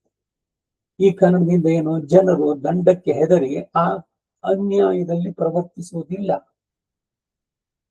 ಅದಕ್ಕೆ ರಾಜದಂಡ ಇರಬೇಕು, ರೂಲ್ಸ್ ಅಂಡ್ ರೆಗ್ಯುಲೇಷನ್ಸ್. ಅದನ್ನು ವೈಲೇಟ್ ಮಾಡಿದ್ರೆ ಪನಿಷ್ಮೆಂಟ್ ಖಂಡಿತ. ಯಾಕೆ, ಎಲ್ಲರ ಹಿತಕ್ಕಾಗಿ ಮಾಡೋದು. ಈಗ ಒಂದೇ ಇದರಲ್ಲಿ ನಡೆಯುವಂತದ್ದು ಅಂತ ಆ ಕಡೆಯಿಂದ ನಾನು ಆಪೋಸಿಟ್ ಡೈರೆಕ್ಷನ್ ಬರ್ತೀನಿ ಅಂದ್ರೆ ಆಕ್ಸಿಡೆಂಟ್ಸ್ ಆಗುತ್ತೆ. ನಿಮ್ಮಿಂದ ಇನ್ನೊಬ್ಬನು ಬಿದ್ದು ಕೈ ಕಾಲು ಮುರ್ಕೊಂಡ್ರೆ ಯಾರದಕ್ಕೆ ಕಾರಣಕರ್ತರಾದ್ರು ಅದಕ್ಕೆ ಅಂತವರಿಗೆ ಸಿವಿಯರ್ ಪನಿಷ್ಮೆಂಟ್. ರೂಲ್ಸ್ ಗಳನ್ನ ವೈಲೇಟ್ ಮಾಡಿದ್ರೆ, ಆ ರೂಲ್ಗಳಿದ್ರೆ ಎಲ್ಲವೂ ಸಮಾನವಾಗಿ ಸರಿಯಾಗಿ ನಡೆಯುತ್ತೆ. ಹಾಗೆ ರಾಜನಾದವನು ಇದ್ ಮಾಡೋದು. ರಾಜನೇ ಇಲ್ಲದಿದ್ರೆ ಅರಾಜಕತೆ ತುಂಬುತ್ತೆ, ಇದೆಲ್ಲ ನಿಲ್ಲುತ್ತೆ. ದೇವತೆಗಳು ಇರೋ ಜನರನ್ನ ಅರಸೋದಿಲ್ಲ, ಯಾಕಂದ್ರೆ ಅವ್ರಿಗೆ ಬೇಕಾದದ್ದು ಏನು ಬರ್ತಾ ಇದೆ ಎಲ್ಲ ರೀತಿಯಲ್ಲಿ ಇದೆ. ಅದರಿಂದ ಒಬ್ಬರಿಗೊಬ್ಬರಿಗೆ ಇದು ದೇ ಆರ್ ಇಂಟರ್ ಡಿಪೆಂಡೆಂಟ್. ದೇವತೆಗಳು ಜನಗಳ ಯಜ್ಞಯಾಗಗಳನ್ನ ನಡೆಸೋದು ಬ್ರಾಹ್ಮಣರು ಅದರ ಮೇಲೆ ಇದಾಗಿದ್ದಾರೆ. ಅದರಿಂದ ಅವರು ಕಾಲಕ್ಕೆ ಮಳೆ, ಕಾಲೇ ವರ್ಷತು ಪರ್ಜನ್ಯ ಪೃಥಿವಿ ಸಸ್ಯಶಾಲಿನಿ ದೇಶೋ ಯಂ ಶೋಭರೇತಃ ಬ್ರಾಹ್ಮಣ ಸಂತು ನಿರ್ಭಯ. ಬ್ರಾಹ್ಮಣರು ನಿರ್ಭಯವಾಗಿರ್ಬೇಕು. ಈಗ ಸದ್ಯ ಅಂದ್ರೆ ರಾಜನ ಆಣತಿ ಇದರಲ್ಲಿ ಯಾವಾಗ ಅವರು ಇದ್ರೆ ಗೋ ಬ್ರಾಹ್ಮಣೇಭ್ಯ ಶುಭಮಸ್ತು ನಿತ್ಯಂ ಲೋಕ ಸಮಸ್ತ ಸುಖಿನೋ ಭವಂತು. ಎಲ್ಲಿ ಹಸುಗಳು ಬ್ರಾಹ್ಮಣರು ಸಂತೋಷವಾಗಿರ್ತಾರೋ ಅಲ್ಲಿ ಲೋಕದಲ್ಲಿ ಎಲ್ಲೆಲ್ಲೂ ಸಂಪತ್ತು ಸಮೃದ್ಧಿ ಎಲ್ಲಿಗೂ ಇರುತ್ತೆ, ಎಲ್ಲಿಗೂ ಒಳ್ಳೇದಾಗುತ್ತೆ. ದೇವತೆಗಳ ಕೃಪೆ ಚೆನ್ನಾಗಿರುತ್ತೆ, ಕಾಲಕಾಲಕ್ಕೆ ಸರಿಯಾಗಿ ಮಳೆ ಆಗುತ್ತೆ, ಪೃಥ್ವಿ ಸಸ್ಯಶಾಲಿ, ಶ್ಯಾಮ ಡಾಮರಗಳಿರೋಲ್ಲ. ಇವೆಲ್ಲ ಉಂಟಾಗೋದು ಯಾವಾಗ ಅಂದ್ರೆ ಬ್ರಾಹ್ಮಣ ತನ್ನ ಬ್ರಾಹ್ಮಣ ಧರ್ಮವನ್ನ ಆಚರಿಸಿದ್ರೆ, ಕ್ಷತ್ರಿಯನಾದವನು ಧರ್ಮವನ್ನ ಬಿಟ್ಟು ಮಾಡದೆ ಸರಿಯಾದ ಬ್ರಾಹ್ಮಣನ ಮಾರ್ಗದರ್ಶನದಲ್ಲಿ ಧರ್ಮದಿಂದ ರಾಜ್ಯವನ್ನ ನಡೆಸಬೇಕು.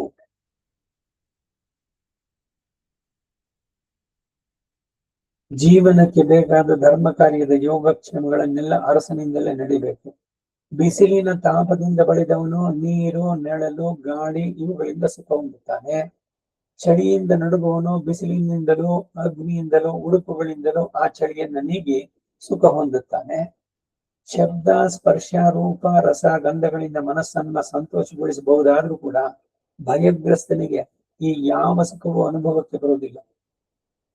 ಭಯಪಟ್ಟವನಿಗೆ ಈ ಪಂಚ ಇಂದ್ರಿಯಗಳ ಸುಖ ಇದೆಯಲ್ಲ ಅವನು ಪಡೋದಿಲ್ಲ. ರಾಜನಿಂದಲೇ ಪ್ರಜೆಗಳಿಗೆ ಆ ಭಯ ನೀಗಬೇಕು. ರಾಜನು ಮಾಡತಕ್ಕ ಅಭಯ ದಾನವೇ ಎಲ್ಲ ದಾನಕ್ಕಿಂತಲೂ ಉತ್ತಮ ರಕ್ಷಣೆ. ಪ್ರಾಣದಾನಕ್ಕೆ ಸಮಾನವಾದ ದಾನ ಇಲ್ಲ.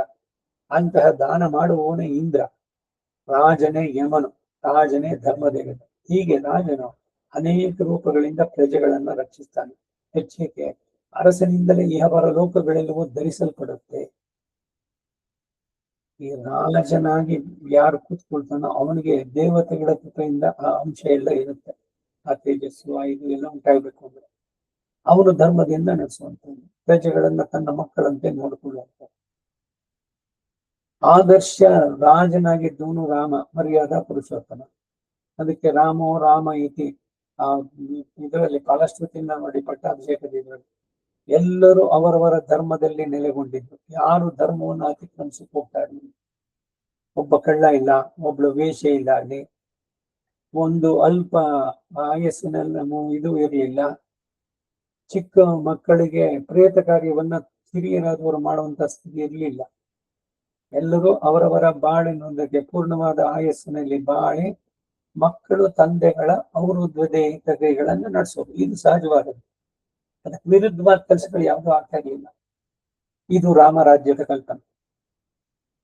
ಹೀಗಿರ್ಬೇಕಾದ್ರೆ ಪ್ರತಿ ಒಬ್ಬರು ಕೂಡ ಅವರವರ ಧರ್ಮ, ಆಶ್ರಮ ಅವುಗಳ ಆಚರಣೆಯನ್ನ ಸರಿಯಾಗಿ ನಡೆಸಬೇಕು. ಇದರಿಂದ ಇಹಪರಗಳೆರಡು ಕೂಡ ಲೋಕಕ್ಕೆಲ್ಲ ಇದು ಧರಿಸಲ್ಪಡುತ್ತೆ. ಅರಸನಿಗೆ ಬರುವಂತಹದ್ದು ಅಂತ ಕ್ರೂರವಸ್ಸಿಗೆ ವಾಯು ಇದನ್ನ ತಿಳಿಸ್ತಾನೆ. ಇಲ್ಲಿಗೆ 72ನೇ ಅಧ್ಯಾಯ. ಅಷ್ಟಮಹಿ ಸಮೇತ ಶ್ರೀ ಕೃಷ್ಣಾಯ ಪರಬ್ರಹ್ಮಣೇ ನಮಃ.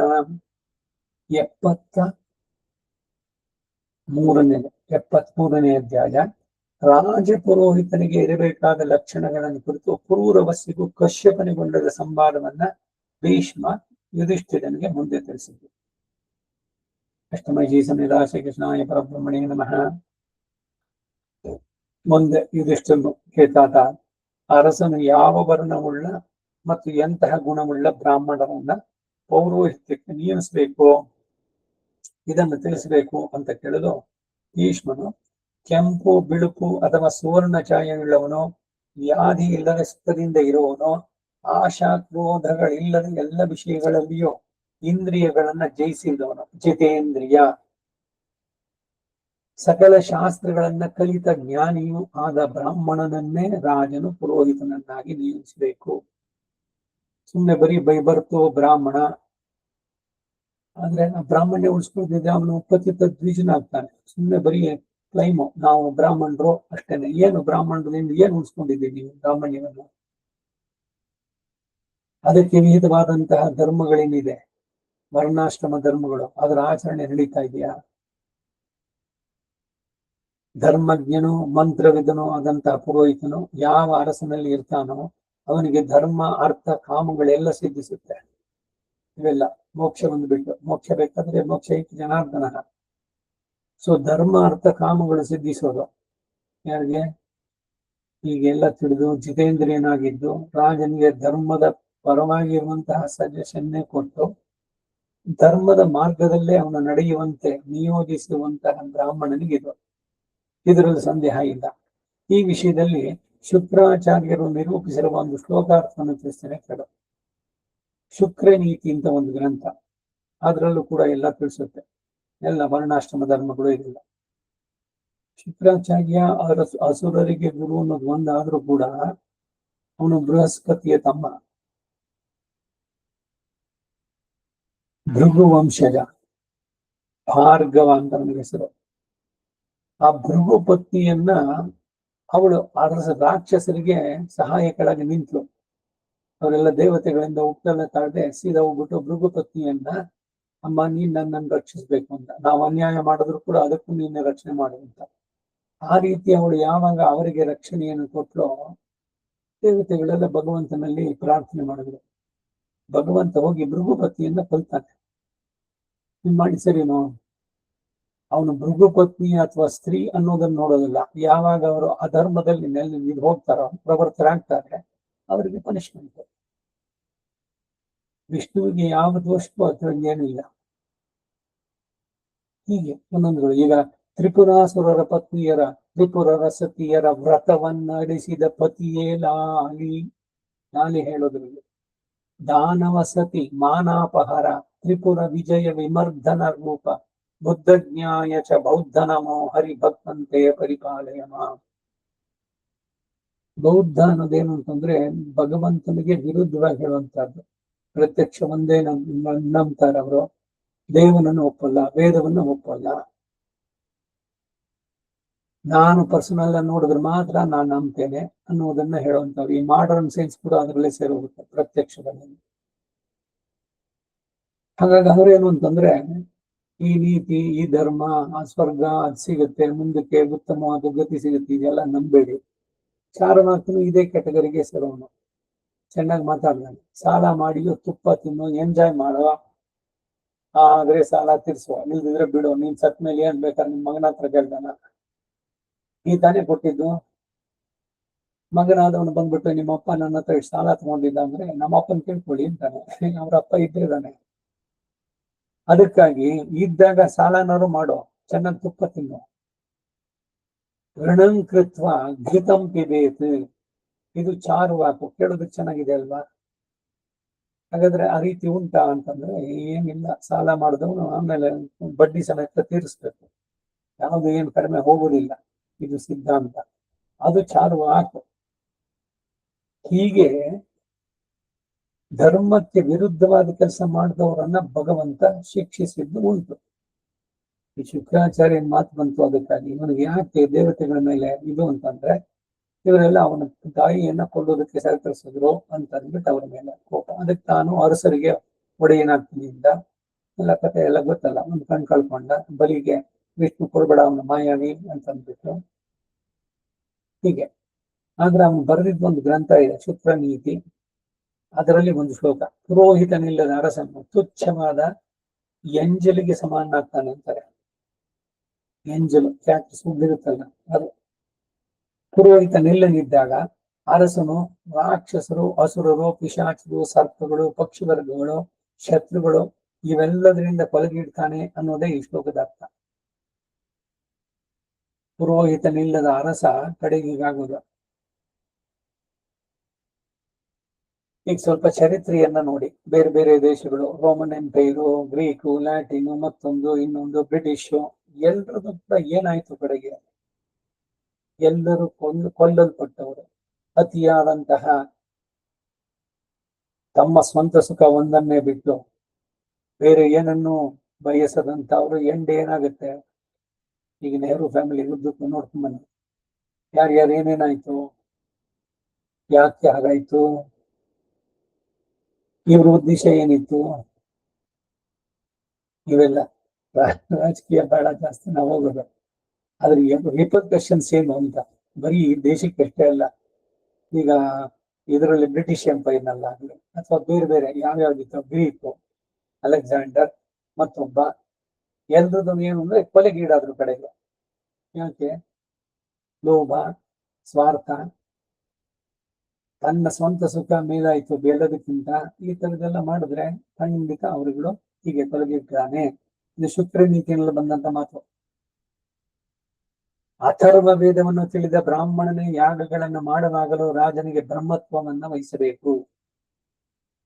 ಯಾರ್ಯಾರು ಯಾವ್ಯಾವ್ದನ್ನ ಮಾಡ್ಬೇಕಾದ್ರನ್ನ ಸರಿಯಾಗಿ ತಿಳಿದಿರ್ಬೇಕು. ಗೊತ್ತಿಲ್ಲ ನಾ ಮಾಡಿಸ್ತೀನಿ ಬನ್ನಿ, ಏನ್ ಬೇಕಾದ್ರೂ ಮಾಡಿಸ್ಬಿಡ್ತೀನಿ ಅಂತ ಹೇಳಿ ಹೋಗ್ತಾರಲ್ಲ, ಅವರು ಹಾಳಾಗ್ತಾರೆ. ಮಾಡಿಸೋರ್ಗೂ ಕೂಡ ಎಲ್ಲ ಕಂಟಗಳಂತ ಇರ್ತಾರೆ. ಏನೋ ಮಾಡಿ ಹೆಚ್ಚಿಗೆ ಹಣನೋ ಮತ್ತೊಂದು ಪಡಿಬೇಕು ಅಂತ ಹೇಳಿ ಸುದರ್ಶನ ನಾ ಮಾಡ್ತೇನೆ ಏನಾಗ್ತೇನೆ. ದೇವಾಲಯದ ಭಟ್ರುಗಳೆಲ್ಲ ಒಬ್ಬರು ಸುದರ್ಶನ ಹೋಮ ಮಾಡಿಸೋದು. ಇವ್ರು ಸುದರ್ಶನ ಹೋಮ ಮಾಡ್ಸಕ್ ಹೋದ್ರೆ ದೇವಾಲಯದಲ್ಲಿ ನಡೆಯುವಂತ ನಿತ್ಯ ವಿಧಿಗಳು ಅದಕ್ಕೇನು ಏನು ಅಂದ್ರೆ, ದೇವಸ್ಥಾನದಲ್ಲಿ ಅರ್ಚಕನಾಗಿರುವವನು ಅಂತರಂಗ ಕಿಂಕರ್ಯ ಮಾಡುವಂತವನು, ನಾವು ಇದಕ್ಕೆಲ್ಲ ಬರಬಾರ್ದು. ಪೌರೋಹಿತ್ಯಕ್ಕೆ ಬರಬಾರ್ದು. ನಾಟಕ ಭಗವಂತ ಏನ್ ಕೊಡ್ತಾನೋ ಅದನ್ನ ಇದನ್ನ ತಗೊಂಡು ಸಿನ್ಸಿಯರ್ ಆಗಿ ಅಲ್ಲಿ ಬೆಳಗ್ಗೆ ಸಂಜೆ ನಡೆಸ್ಬೇಕು. ನಮ್ಮ ಊರಿನಲ್ಲಿ ಶಾಂತಿ ಗ್ರಾಮದಲ್ಲಿ ಹಿಂದೆ ರಾಮಕೃಷ್ಣಮಾಚಾರ ಅಂತಿದ್ರು. ಅವ್ರಿಗೆ ಇನ್ನೊಬ್ರು ಬಂದು ಶ್ರೀನಿವಾಸ ಮೂರ್ತಿ ಭಟ್ಟರು, ಇವರಿಬ್ರು. ಸರ್ಕಾರದಿಂದ ಏನೂ ಇಲ್ಲ. ಈಗಲಾದ್ರೂ ಏನೋ ಫಿಕ್ಸ್ ಮಾಡಿದ್ದಾರೆ ದುಡ್ಡು ಅಂತ. ವರ್ಷಕ್ಕೆ ಏನೋ ಒಂದು 100 ರೂಪಾಯೋ ಏನೋ ಕೊಡ್ತಿದ್ದ ಆಗಿನ ಕಾಲಕ್ಕೆ. ಇವ್ರಿಗೆ ಮತ್ತೇನ್ ಬರ್ಬೇಕು? ಏನೇ ಮಾಡಿದ್ರು ಕೂಡ ಇವರು ಶ್ರದ್ಧೆ ಕಡಿಮೆ ಆಗಲಿಲ್ಲ. ನರಸಿಂಹಕೇಶ್ವರಿಗೆ ವರ್ಷಕ್ಕೆ ಯುಗಾದಿ ಟೈಮ್ನಲ್ಲಿ ಇವರು ಅಲ್ಲಿಗೆ ಹೋಗೋರು, ಅವ್ರು ಇಲ್ಲಿಗೆ ಬರೋರು. ಇದು ಬಿಟ್ಟು ಅವರು ಬೇರೆ ಏನು ಮಾಡಿದ್ರು. ದೇವಾಲಯದು ಅವ್ರಿಗೆ ಎಷ್ಟು ಚೆನ್ನಾಗಿ ಆ ವೈಖಾನಸ ಆಗಮವನ್ನು ತಿಳಿದಿತ್ತು ಅಂದ್ರೆ, ವೈಖಾನಸ ಆಗಮ ಮೈಸೂರಿನಲ್ಲಿ ಪರೀಕ್ಷೆಗಳನ್ನು ಮಾಡಿದ್ರೆ ಅದು ಕರೆಕ್ಷನ್ಗೆ ಇವ್ರಿಗೆ ಕಳ್ಸಿಕೊಡೋರು. ಆಗಮಗಳ ಬಗ್ಗೆ ಸಂದೇಹ ಬಂದ್ರೆ ಕ್ಲಾರಿಫಿಕೇಶನ್ ಇವರಿಂದ ಮಾಡಿಸ್ತಾ ಇದ್ರು. ಆದ್ರೆ ಇಬ್ಬರಿಗೂ ಏನು ಬದುಕಿನಲ್ಲಿ ಏನು ಅವರು ಮಾಡಿ ಮನೆ ಕಟ್ಟಿ ಕಾರ್ ಇಟ್ಕೊಂಡು ಇದೆಲ್ಲ ಏನ್ ಮಾಡ್ಲಿಲ್ಲ. ನೆಮ್ಮದಿಯಾಗಿ ತಮ್ಮದೇ ದುಡ್ಡು ಹಾಕಿ ದೇವಾಲಯದಲ್ಲಿ ನಂದಾದೀಪ ಉಳಿಬೇಕು, ಎಣ್ಣೆ ಹಚ್ಚೋದು, ಇದು ಮಾಡೋದು. ಭಕ್ತಾದಿಗಳು ಬಂದು ಕೊಟ್ರೆ ಸರಿ, ಇಲ್ದಿದ್ರೆ ದೇವರ ಕಾರ್ಯಕ್ರಮವನ್ನ ಎಂದಿಗೂ ನಿಲ್ಲಿಸಿದ್ದಿಲ್ಲ ಅವರು. ಈ ರೀತಿ ಮಾಡಿದಾಗ ಅವರಿಗೆ ಸಹಜವಾಗಿ ಭಗವಂತ ಅವನ ಜೊತೆ ನೆಲದಲ್ಲಿ ಸದಾ ಇರ್ತಾನೆ. ದುಷ್ಕರ್ಮಗಳ ಗತಿಯನ್ನು, ಮಹೋತ್ಪಾತಗಳನ್ನ, ಇತರ ದೋಷಗಳನ್ನ, ನಿಷ್ಫಲ ಎನಿಸುವ ಶುಭ ಕಾರ್ಯಗಳನ್ನ, ಅಂತಃಪುರಕ್ಕೆ ಬೇಕಾದ ಸೌಕರ್ಯಗಳನ್ನು ಆಗಾಗ ಪುರೋಹಿತನೇ ರಾಜನಿಗೆ ತಿಳಿಸಬೇಕಾದದ್ದು ಅತ್ಯವಶ್ಯ. ರಾಜನಿಗೆ ಎಲ್ಲ ರೀತಿಯಲ್ಲೂ ಕೂಡ ಸಲಹೆಯನ್ನ ನೀಡ್ತಾ ಇದ್ದಾನೆ. ಭೋಗದಲ್ಲೇ ತಲ್ಲಿನ ಆಗ್ಬಿಟ್ರೆ ಅದು ಕಂಟ್ರೋಲ್. ಸುಗ್ರೀವ ರಾಜ್ಯ ಸಿಕ್ತು ಸರಿ, ತನ್ನ ಪತ್ನಿ ಭೂಮಿ ಜೊತೆಗೆ ಅಣ್ಣನ ಹೆಂಡತಿ ಇದ್ದು ಅವಳು, ಇವ್ರ ಜೊತೆನಲ್ಲಿ ಮದ್ಯಪಾನ ಇದುಗಳಲ್ಲಿ ಅವನು ತಲ್ಲೀನಾದಾಗ ಆಂಜನೇಯ ಬಂದು ಎಚ್ಚರಿಸಿದ. ಅವನು ಸುಗ್ರೀವ, ನೀನ್ ಎಲ್ಲವನ್ನು ಕಡ್ಕೊಂಡು ಅವನು ಮಾಳಿಯಿಂದ ಎಲ್ಲಿ ಇದಾಗ್ತಾರೋ ಅಂತ ನಡುಗ್ತಾ ಒಂದು ದಿವಸ ನೆಮ್ಮದಿಯಾಗಿ ನೀನ್ ಮಲಗ್ತಾ ಇರ್ಲಿಲ್ಲ. ಆ ಋಷಿ ಮುಖದಲ್ಲಿ ಬಂದ್ರೆ ಅವನ ತಲೆ ಹೊಡಿಯುತ್ತೆ ಅಂತ ಶಾಪ ಇತ್ತು. ಅದಕ್ಕಾಗಿ ಅದು ಸೇಫ್ ಪ್ಲೇಸ್ ಅಂತ ಅಂದ್ಬಿಟ್ಟು ಆಗಿದ್ದು ಋಷಿ ಮುಖ ಪರ್ವತದಲ್ಲಿ. ಈಗ ನಿನಗೆ ರಾಮ ಇದನ್ನೆಲ್ಲ ಕೊಡ್ಸದ್ನಲ್ಲ, ಅದ್ರ ಬಗ್ಗೆ ನಿನ್ ಗ್ರಾಟಿಟ್ಯೂಡ್ ಇರ್ಬೇಕಂದ್ರೆ, 3 ತಿಂಗಳು ಮಳೆ ಇದೆಲ್ಲ ಬರ್ತಿದೆ, ನೀನೀಗ ತಾನೇ ರಾಜ್ಯಭಾರವನ್ನ ನಿನಗೆ ವಹಿಸ್ಕೊಟ್ಟಿದ್ದಾನೆ. ಲಕ್ಷ್ಮಣನ್ ಕಳಿಸ್ದ, ಅವನಿಗೆ ಕಿರೀಟ ಹಾಕಿ ಸುಗ್ರೀವನನ್ನ ರಾಜ್ಯನನ್ನ ಮಾಡುವಂತ ಅಧಿಕಾರ ಬಂತು ಅಂತ ಮರ್ತು ಬಿಡೋದ ಅದನ್ನ. ಇವೆಲ್ಲ ವಿವೇಕವನ್ನ ಯಾರು ಹೇಳಿದವನು? ಮಂತ್ರಿಯಾಗಿ ರಾಜನಿಗೆ ಸಲಹೆಯನ್ನ ನೀಡಿದ್ದು ಆಂಜನೇಯ. ಹೀಗೆ ಅರಸನಿಗೆ ಪ್ರಿಯವಾದ ಗಾನ, ನರ್ತನವೇ ಮೊದಲಾದ ಕಾರ್ಯಗಳಲ್ಲಿಯೂ ಕೂಡ ಬೇಕಾದವುಗಳನ್ನು ಪುರೋಹಿತನೇ ತಿಳಿಸಬೇಕಲ್ಲದೆ, ವೈಶ್ವದೇವ ಬಲಿ, ಪರ್ವಕಾಲದಲ್ಲಿ ನಡೆಸಬೇಕಾದ ಶಾಂತಿಗಳು, ತನಗೂ ಅರಸನಿಗೂ ಹಿತವನ್ನ ಪ್ರಿಯವನ್ನ ಉಂಟು ಮಾಡುವಂತಹ ರುದ್ರ ದೇವಾತ್ಮಕವಾದ ಸಹಸ್ರ ಹೋಮಗಳು, ಇವುಗಳನ್ನೆಲ್ಲ ರಾಜನಿಂದ ಪುರೋಹಿತನೇ ಮಾಡಿಸ್ಬೇಕು. ಭೋಗ ಇದೆ ಅಂತ ಹೇಳ್ಬಿಟ್ಟು ಪೂರ ಅದರಲ್ಲಿ ಮದ್ಯಪಾನ ಮತ್ತನಾಗಿ ಅನೇಕ ಜನ ಸ್ತ್ರೀಯರ ಜೊತೆನಲ್ಲಿ ಸೇರಿ ಲಂಪಟನಾಗಿ ರಾಜನಿದ್ರೆ ಅದನ್ನು ಎಚ್ಚರಿಸೋದು ಇವ್ ಕರ್ತವ್ಯ ಪುರೋಹಿತನಿಗೆ. ಸೊ ಎಲ್ಲದ್ರಲ್ಲೂ ಇತಿ ಮಿತಿ ಇರ್ಬೇಕು. ಅತಿ ಸರ್ವತ್ರ ವರ್ಜಿಯೇ ಯುಕ್ತ ಆಹಾರ ವಿಹಾರಸ್ಯ, ಇದು ಅವನಿಗೂ ಅನ್ವಯ. ಅದನ್ನ ನೆನಪಿಸ್ಬೇಕು ರಾಜನಿಗೆ, ಪುರೋಹಿತನದನ್ನು. ರಾಜಸ್ಥಾನದಲ್ಲಿರುವ ಅಧಿಕಾರಿಗಳ ದುಷ್ಟವರ್ತನೆ, ಮಂತ್ರಿಗಳ ಉದಾಸೀನತೆ, ನ್ಯಾಯಾಧಿಕಾರಿಗಳು ಧರ್ಮವನ್ನು ಬಿಟ್ಟು ಲಂಚಕ್ಕೆ ಕೈ ನೀಡುವುದು, ನಿರಪರಾಧಿಗಳ ದಂಡನೆ, ಅಪರಾಧಿಗಳನ್ನ ದಂಡಿಸದೆ ಬಿಡೋದು, ಯುದ್ಧ ಪ್ರಸಕ್ತಿ ಇಲ್ಲದೇ ಇದ್ರೂ ಹಿಂಸಿಸುವುದು, ದುಷ್ಟ ಸೇವಕರಿಂದ ಪ್ರಜೆಗಳಿಗೆ ಉಂಟಾಗುವಂತ ಕಷ್ಟಗಳು, ಈ 7 ವಿಧವಾದ ಪಾಪಗಳು ಅರಸನನ್ನ ಪುರೋಹಿತನನ್ನ ಸೇರುತ್ತವೆ ನೋಡಿ. ರಾಜನಿಗೆ ಸಮರ್ಥನಾದಂತ ಸರಿಯಾದ ಸಲಹೆ ಕೊಡದೇ ಇದ್ರೆ ಪುರೋಹಿತನು ಅದ್ರೊಂದು ಭಾಗ. ಈ ಹೇಳಿದ 7 ಇದ್ರಲ್ಲಿ ನ್ಯಾಯಾಧಿಕಾರಿಯಾದವನು ಲಂಚ ತಗೊಂಡ್ರೆ ಶುಡ್ ನಾಟ್ ಬಿ ಸ್ಪೇರ್ಡ್, ರಾಜ ಬಿಡಬಾರ್ದು ಅವನಿಗೆ. ಹೀಗೆ ಎಲ್ಲರೂ ಕೂಡ ಧರ್ಮಕ್ಕೆ ಭಯಪಡಬೇಕು, ರಾಜದಂಡಕ್ಕೆ ಭಯಪಟ್ಟು ಅನೀತಿಯುದ ಅಕಾರಕ ಇದರಲ್ಲಿ ಕಾರ್ಯಗಳಲ್ಲಿ ಇವರು ತೊಡಗಬಾರದು. ಅಥರ್ವ ವೇದ ಧರ್ಮವನ್ನು ತಿಳಿದಂತಹ ಪುರೋಹಿತನು ಪಕ್ಷ ಸಂಧಿಗಳಲ್ಲಿ ರಾಜನ ಹಿತಕ್ಕಾಗಿ ಸಹಸ್ರ ರುದ್ರ ಹೋಮಗಳನ್ನ ಮಹಾಶಾಂತಿಯನ್ನ ಮಾಡಿಸಿ ಧೃತ ಕಂಬಳ ಎಂಬ ಕರ್ಮದಿಂದ ಈ 7 ಬಗೆಯ ಪಾಪಗಳನ್ನು ನೀಗಿಸಬೇಕು. ಪ್ರಾಯಶ್ಚಿತ್ತಗಳು ಇವುಗಳನ್ನ ಈಗ ದೇವಾಲಯಗಳಲ್ಲಿ ಪವಿತ್ರೋತ್ಸವ ನಡೆಸುವಂತದ್ದು ಎಲ್ಲ ಹಿಂದೆ ಇದ್ದದ್ದೇ, ಈಗ ಹೊಸದಾಗಿ ಏನ್ ಮಾಡಿದ್ರು ಅಂತಲ್ಲ. ಆ ರೇಷ್ಮೆ ಇದ್ರದ್ದು ಮಾಡಿದಂತ ಮಾಲೆಗಳು ಇದೆಲ್ಲ ಕಳಶಗಳಲ್ಲಿ ಭಗವಂತನ ಆಹ್ವಾನ ಮಾಡಿ ಆ ಏನೇನು ಈ ಸ್ಪರ್ಶ ದೋಷ ಅದು ಇದು ಬೇರೆ ಬೇರೆ ಇದೆಲ್ಲ ಬಂದಿದ್ರೆ ಅವುಗಳೆಲ್ಲ ಮತ್ತೆ ನಡೆಯುವಂತ ಕಾರ್ಯಕ್ರಮಗಳಲ್ಲಿ ಲೋಪದೋಷ ಉಂಟಾದ್ರೆ ಎಲ್ಲದಕ್ಕೂ ಕೂಡ ಪ್ರಾಯಶ್ಚಿತ್ತ ಅದು. ಅದಕ್ಕೆ ಅದರ ಹೆಸರೇ ಪವಿತ್ರೋತ್ಸವ, ಎಲ್ಲ ಕಡೆಯೂ ಪವಿತ್ರವನ್ನು ಉಂಟು ಮಾಡೋದಕ್ಕೆ.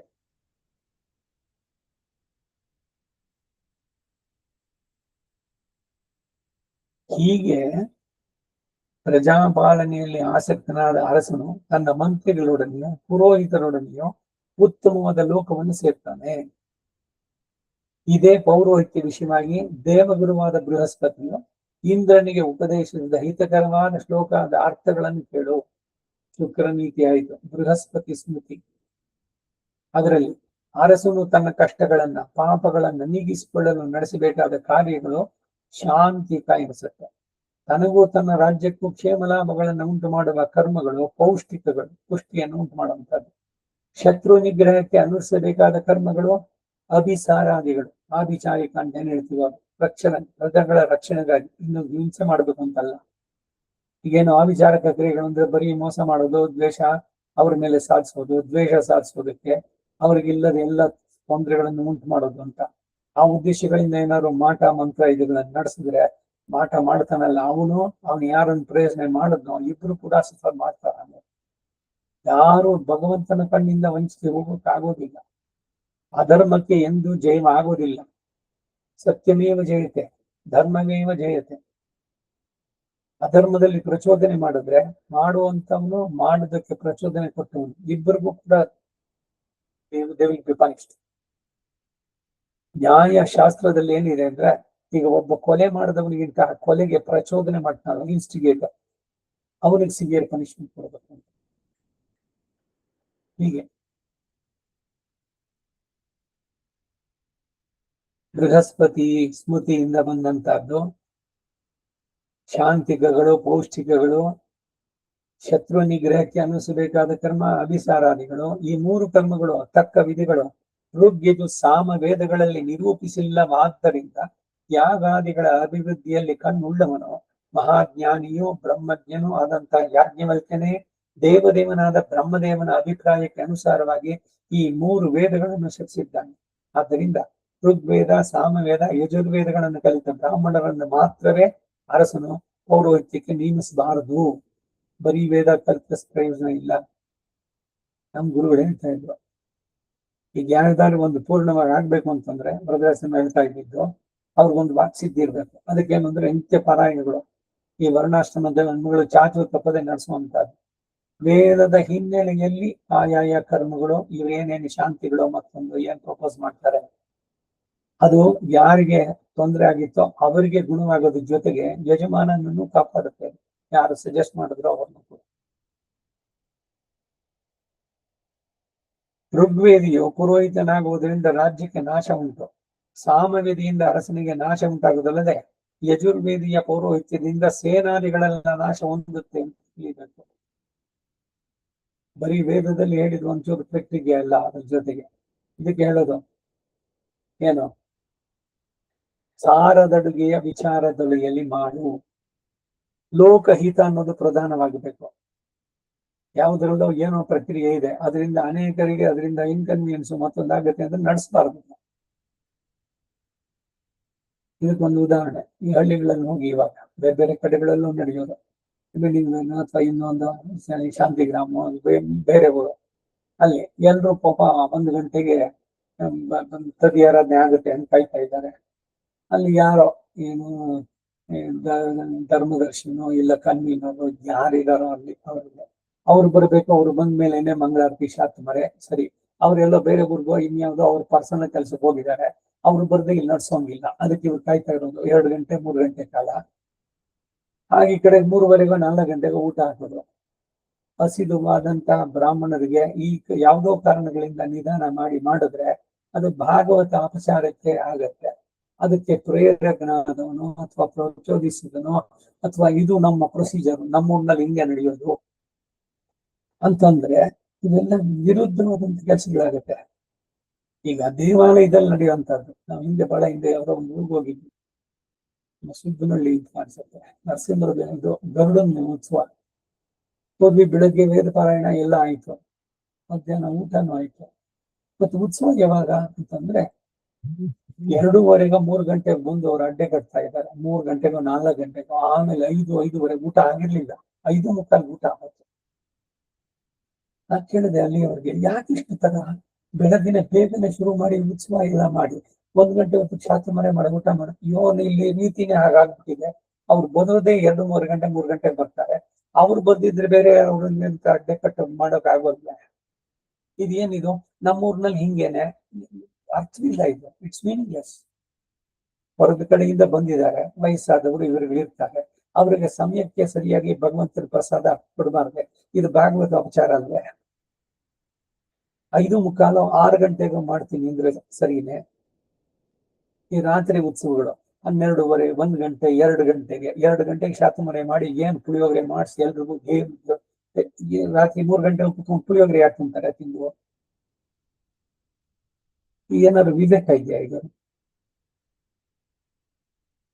ವಾದ್ಯಕ್ಕೆ ಕರೆಸ್ತೀವಿ, ಏನು 18-20 ಜನ, 4-5 ಡೋಳುಗಳು, ಅದ್ದು ಇದ್ದು ಅಂತ, ಏನು ವೈಭವ? ಅದೇ ಮಾಡುವಂಥದ್ದನ್ನ 5:30 ಶುರು ಮಾಡಿ 7 ಗಂಟೆಗೆ ನಡೆಸಿ ಕಾರ್ಯಕ್ರಮ, ಸಂಗೀತ ಆಸಕ್ತರಿದ್ರೆ ಅವ್ರನ್ನ ದೇವಸ್ಥಾನದಲ್ಲಿ ಒಂದ್ ಕಡೆ ಕೂರಿಸಿ ಅವ್ರು ಮಾಡಿ.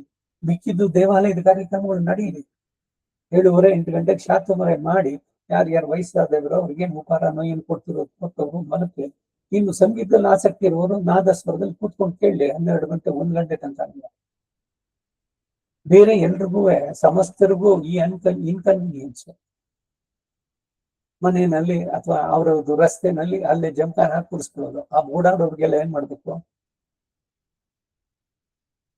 ಇವೆಲ್ಲ ನಡೆಸುವಂತವ್ರು ಪ್ರಾಯೋಜಕರು, ಇವ್ರಿಗೆಲ್ಲ ಅವೇರ್ನೆಸ್ ಇರ್ಬೇಕು. ಎಲ್ಲ ಏನು ಲೋಕಹಿತಂ, ಎಲ್ಲರಿಗೂ ಮ್ಯಾಕ್ಸಿಮಮ್ ಯಾವ್ದು ಹಿತವಾಗತ್ತೆ ಅದನ್ನ ನೋಡ್ಬೇಕು. ಎಲ್ರಿಗೂ ಹಿತವಾಗತ್ತೆ ಅಂತ ಮಂಗಳಾರತಿನೂ ಬೇಡ, ಶಾತಮರೇನೂ ಬೇಡ, ಊಟಕ್ಕೆ ಹಾಕ್ಬಿಡ್ತೀನಿ ಅಂದ್ರೆ ಅದು ತಪ್ಪು. ಈ ರೀತಿ ಎಲ್ಲ ವ್ಯವಸ್ಥಿತವಾಗಿ ಬರ್ಬೇಕಾದ್ರೆ ಇರುವಂತವ್ರು ಸಮರ್ಥರಾಗಿರ್ಬೇಕು. ಇದೆಲ್ಲ ತಿಳಿದಿರ್ಬೇಕು. ಸ್ವಲ್ಪ ಧರ್ಮ ಶಾಸ್ತ್ರ ನೀತಿ ನಿಯಮಗಳು ಹಿಂದಿನ ಕಾಲಕ್ಕೆ ಎಷ್ಟು ಮಟ್ಟಿಗೆ ಅದನ್ನೆಲ್ಲ ಅನ್ವಯ ಮಾಡ್ಕೊಳ್ಳೋದು ಇವೆಲ್ಲ ಬೇಕು. ಬ್ರಾಹ್ಮಣರಲ್ಲದ ಇತರ ವರ್ಣಗಳಲ್ಲಿ ಶುಕ್ರ ಯಜುರ್ವೇದದೊಳಗಿನ ಮಂತ್ರಗಳನ್ನು ಯಾವಾಗಲೂ ಶಾಂತಿಕ ಪೌಷ್ಟಿಕ ಎಂಬ ಕರ್ಮಗಳಲ್ಲಿ ನೇಮಿಸಕೂಡದು.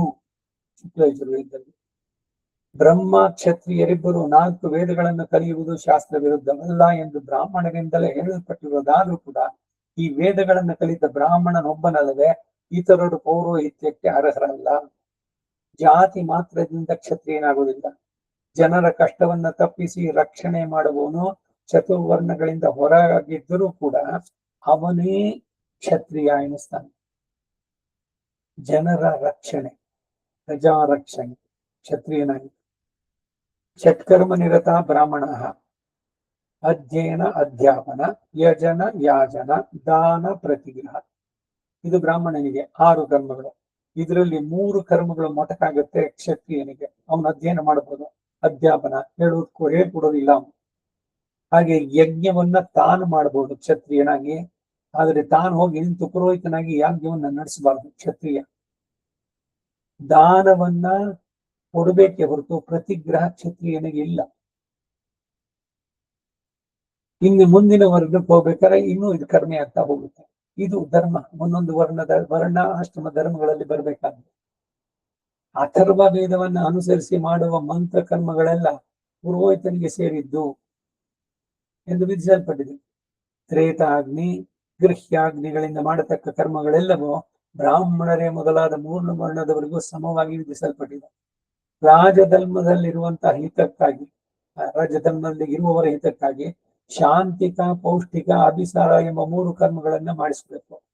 ಅರಸನು ಅಗ್ನಿಹೋತ್ರಾದಿಗಳಿಂದ ನಡೆಸತಕ್ಕ ಯಾಗಗಳು ಸರಿಯಾಗಿ ನಡೆಯದೆ ಕೆಡುವುದಾದ್ರೆ ಆ ಯಾಗಗಳನ್ನು ನಡೆಸತಕ್ಕ ಪುರೋಹಿತರು ಸತ್ಪದವಿಯನ್ನು ಹೊಂದುವುದಿಲ್ಲ, ಅವರು ನಾಶವಾಗ್ತಾರೆ. ಅರಸನಿಗೆ ಪುರೋಹಿತರಾದವರು ಈ ಪಾಪಗಳಿಗೆ ಗುರಿಯಾಗುವರಾದ್ದರಿಂದ ಪುರೋಹಿತರನ್ನು ಸೇರಿ ಯಾಗಗಳನ್ನು ನಡೆಸುವ ಋತ್ವಿಕಗಳು ಕೂಡ ನಾಶವನ್ನು ಹೊಂದುವರಲ್ಲದೆ ನರಕ ಭಾಗಿಗಳಾಗ್ತಾರೆ. ಯಾರೋ ನಡೆಸ್ತಾ ಇದ್ದಾರೆ, ಏನೋ ಒಂದು ದುಡ್ಡು ಚೆನ್ನಾಗಿ ಸಿಗುತ್ತೆ, ಒಬ್ಬೊಬ್ಬರಿಗೆ ಇಷ್ಟಿಷ್ಟು ಕೊಡ್ತಾ ಇದ್ದೀನಿ ಋತ್ವಿಕ್ ಸಂಭಾವನೆ, ಬನ್ನಿ ನಿಮ್ಗೆಲ್ಲ ಬೇಕಾದಷ್ಟು ಸಿಗುತ್ತೆ ಅಲ್ಲಿ ಅಂತ ಮಾಡುವ ಕ್ರಮ. ಯೋ ಅಯಥಾ ದೇವ ಯಜನಂ ಕರೋತಿ ಪಾಪೀಯಾನ್ ಭವತಿ, ಯೋ ಯಥಾ ದೇವ ಯಜನಂ ಕರೋತಿ ವಸೀಯಾನ್ ಭವತಿ. ವೇದದಲ್ಲಿ ಮಾತಿದೆ. ಅರಸನಿಂದ ವಿಹಿತ ಕರ್ಮಗಳನ್ನು ಮಾಡಿಸಿದಕ್ಕ ಪುರೋಹಿತನು ಮುಂದೆ ಹೇಳುವ ಲಕ್ಷಣ ಇಲ್ಲದಂತಹ ಬ್ರಾಹ್ಮಣನ, ಕ್ಷತ್ರಿಯ, ವೈಶ್ಯನು ಇವರೆಲ್ಲರನ್ನು ಕೂಡ ಮಹರ್ಷಿಯಿಂದ ಯಾಜ್ಞವಲ್ಕ್ಯರಿಂದ ಬಹಿಷ್ಕೃತರಾಗಿರ್ತಾರೆ. ಅಥರ್ವ ವೇದವನ್ನ ಬಲವನಾಗಿ 6 ವೇದಾಂಗಗಳನ್ನು ಅಭ್ಯಸಿಸಿ ಪೌಷ್ಟಿಕ ಕರ್ಮಗಳ ವಿಧಿಯನ್ನ 18 ಬಗೆಯ ಶಾಂತಿ ಕರ್ಮಗಳನ್ನು ತಿಳಿದು ಯಾವ ವ್ಯಾಧಿಯೂ ಇಲ್ಲದೆ ಆರೋಗ್ಯವಂತನಾಗಿ ಮೃದುಭಾಷಿಯಾಗಿ ಇಂದ್ರಿಯಗಳನ್ನು ಅಡಗಿಸಿಟ್ಟಂತ ಬ್ರಾಹ್ಮಣನೇ ಪುರೋಹಿತನಾಗಿರಲು ಯೋಗ್ಯ. ಕುಷ್ಠ, ಕ್ಷಯ, ಅಪಸ್ಮಾರ, ವಾಯುವ್ಯಾಧಿ ಇವುಗಳನ್ನು ಉಳ್ಳವರನ್ನ, ಭೂತ ಪ್ರೇತಾದಿ ಕಾಟಗಳನ್ನು ಉಳ್ಳವರನ್ನ, ನಿಂದಾಸ್ಪದರನ್ನ ಅರಸನು ಸಮೀಪಕ್ಕೆ ಸೇರಿಸದೆ ಅವನನ್ನು ದೂರದಿಂದಲೇ ವಿಚಾರಿಸಬೇಕು. ವ್ಯಾಧಿಗ್ರಸ್ತರು ಪುರೋಹಿತ ಪದವಿಗೂ ಋತ್ವಿಕ್ ಪದವಿಗೂ ಅರ್ಹರಲ್ಲ. ಮೊದಲು ಬೇರೆ ಯಾರಲ್ಲಿಯೂ ಪೌರೋಹಿತ್ಯ ಮಾಡದವರನ್ನ, ಹಾಗೆ ಮಾಡಿದ್ದವರಲ್ಲಿ ಯಾರ ಪೌರೋಹಿತ್ಯ ಕಾಲದಲ್ಲಿ ಅವರನ್ನು ಆ ಕೆಲಸಕ್ಕಾಗಿ ಇಟ್ಟುಕೊಂಡಿದ್ದ ಯಜಮಾನನಿಗೆ ಮರಣವಾಗಲಿ, ಜಾತಿ ಭ್ರಂಶವಾಗಲಿ, ದೇಶ ಭ್ರಂಶವಾಗಲಿ, ಯುದ್ಧದಲ್ಲಿ ಪರಾಜಯವಾಗಲಿ ಉಂಟಾಗಿರುವುದೋ ಅಂತವರನ್ನು ಪುರೋಹಿತರನ್ನಾಗಿ ನೇಮಿಸಬಾರದು. ಅಂದ್ರೆ ಪುರೋಹಿತನು ಶುದ್ಧ ಚಾರಿತ್ಯ ಉಳ್ಳವನಾಗ್ಬೇಕು. ಬರೀ ದುಡ್ಡೊಂದನ್ನೇ ಮಾಡ್ತೀನಿ ಅಂತಂದ್ರೆ ಅನರ್ಥಕ್ಕೆ ಈಡಾಗತ್ತೆ. ಇದು ಯಾವ್ದೋ ಮುಂದಿನ ಜನ್ಮದಲ್ಲಿ ಬರುತ್ತೆ ಅಂತಲ್ಲ, ಈ ಜನ್ಮದಲ್ಲೇ ಅನುಭವಿಸಿದವರು ಬೇಕಾದ ಜನ ಎಲ್ಲವನ್ನೂ ಎಕ್ಸ್ಪ್ಲಾಯ್ಟ್ ಮಾಡೋದು. ಅವ್ರಿಗೇನ್ ಗೊತ್ತಿಲ್ವಲ್ಲ, ಏನೋ ಒಂದು ಮಾಡೋದು, ದುಡ್ಡು ಬರುತ್ತಲ್ಲ ಇವರಿಗೆ, ಅನುಭವಿಸಿ. ಉಪ್ಪು ತಿಂದವ ನೀರು ಕುಡಿಬೇಕು. 2+2 4, ಅದು 3 ಆಗೋಲ್ಲ, 5 ಆಗೋಲ್ಲ. ಅನ್ಯಾಯದಿಂದಲೋ ಅಥವಾ ದುರ್ಮಾರ್ಗದಿಂದ ಶಾಸ್ತ್ರಕ್ಕೆ ವಿರುದ್ಧವಾದ ರೀತಿಯ ನಡೆಯುವ ಕೆಲಸಗಳಲ್ಲಿ ಭಾಗವಹಿಸಿದ್ರೆ ನೀವು ಅದರಲ್ಲಿ ಭಾಗಿಗಳಾಗುವಂತದ್ದು, ಪಾಪಗಳಲ್ಲಿ ಭಾಗಿಗಳು. ಶುಭ ನಕ್ಷತ್ರದಲ್ಲಿ ಜನಿಸಿದವನು, ರಾಜನೀತಿಯಲ್ಲಿ ನುರುಗಿದವನು, ರಾಜ್ಯಾಧಿಕಾರದ ಅದೃಷ್ಟವುಳ್ಳವನು, ಇಂಥವರೇ ಪೌರೋಹಿತ್ಯಕ್ಕೆ ಅರ್ಹರು ಎನಿಸ್ತಾರೆ. ಅಶುಭಗಳಾದ ಶಕುನಗಳ ಮತ್ತು ಉತ್ಪಾದಗಳ ಫಲಾಫಲಗಳನ್ನ, ಶತ್ರುಗಳ ಕ್ಷೀಣತೆಯನ್ನು ತಿಳಿದವನೇ ರಾಜರಿಗೆ ಉತ್ತಮ ಪುರೋಹಿತ ಅನ್ನಿಸ್ತಾನೆ. ಚಾಣಕ್ಯ ನೀತಿ. ಪುರೋಹಿತರಲ್ಲಿ ಈ ಎಲ್ಲ ಗುಣಗಳು ಇಲ್ಲದಿದ್ದರೆ ಶುಕ್ಲ ಯಜುರ್ವೇದ, ಕೃಷ್ಣ ಯಜುರ್ವೇದ, ಋಗ್ವೇದ, ಸಾಮವೇದಗಳನ್ನು ಕಲಿತವನು, ನೀತಿ ಶಾಸ್ತ್ರಜ್ಞನು, ಅಥರ್ವ ವೇದದಲ್ಲಿ ಪಾಂಡಿತ್ಯವುಳ್ಳವರು ಆದವರು ಪುರೋಹಿತ ಪದವಿಯನ್ನು ಹೊಂದಬಹುದು. ಕ್ಷತ್ರಿಯ ಧರ್ಮಕ್ಕೆ ವಿರುದ್ಧಗಳು, ಹಿಂಸಾ ಪ್ರವರ್ತಗಳು, ಯಾಗನಿಷ್ಠರಾದ ಬ್ರಾಹ್ಮಣನಿಂದ ಜಪಿಸಲ್ಪಟ್ಟವುಗಳು ಆದಂತಹ ಮಂತ್ರಗಳನ್ನ ರಾಜನು ಉಚ್ಚರಿಸಬಾರದು. ಅವನು ಇರ್ತಾನಷ್ಟೇ, ಅವನ ಹೆಸರಿನಲ್ಲಿ ಇವರುಗಳನ್ನು ನಡೆಸುವಂತಹದ್ದು ಅಧಿಕಾರಿಗಳಾಗಿ. ರಾಜ ಇವುಗಳನ್ನು ಉಚ್ಚರಿಸಬಾರದು. ನ ಸ್ತ್ರೀ ಜುಹುಯಾತ್, ಸ್ತ್ರೀಯರು ಹೋಮವನ್ನು ಮಾಡಬಾರದು. ವೇದ ಮಂತ್ರಗಳನ್ನು ಸ್ತ್ರೀಯರು ಹೇಳಬಾರದು. ಕೃಷ್ಣಾಯ ಗೋವಿಂದ್ರಾಯ ಗೋಪಿ ಜನವಲ್ಲಭಾಯ, ಏನು ಅದು ಪ್ರಿಂಟ್ ಮಾಡಿಸ್ಬಿಟ್ಟು ಕಾರ್ಡು ಎಲ್ರಿಗೂ ಕೊಟ್ಬಿಡಿ, ಎಲ್ರು ಹೇಳಿ, ಧಾರಾಳವಾಗಿ ಎಲ್ರು ಹೇಳಿದ್ದೆ. ಅದು ಯಾರು ಪ್ರಿಂಟ್ ಮಾಡಿಸಿದ್ರು, ಯಾರ ಪ್ರಚೋದನೆ ಮಾಡಿದ್ರು, ನೀವುಗಳು ಹೇಳಿ ಅಂತ ಹೇಳ್ತಾರೋ, ಎಲ್ರು ನರ್ಕಕ್ಕೆ ಹೋಗ್ತಾರೆ. ಸುದರ್ಶನ್ ಕೃಪೆ ಖಂಡಿತ ಸಿಗಲ್ಲ. ಯಾರು ಯಾವ ಕೆಲಸ ಮಾಡ್ಬೇಕು ಅದನ್ನ ಅವ್ರು ಮಾಡ್ಬೇಕು. ಮಾಡಬಾರದನ್ನ ಮಾಡಿದ್ರೆ ಆಗಬಾರದ್ ಆಗತ್ತೆ ಅಂತ ಒಂದು ಗಾದೆ.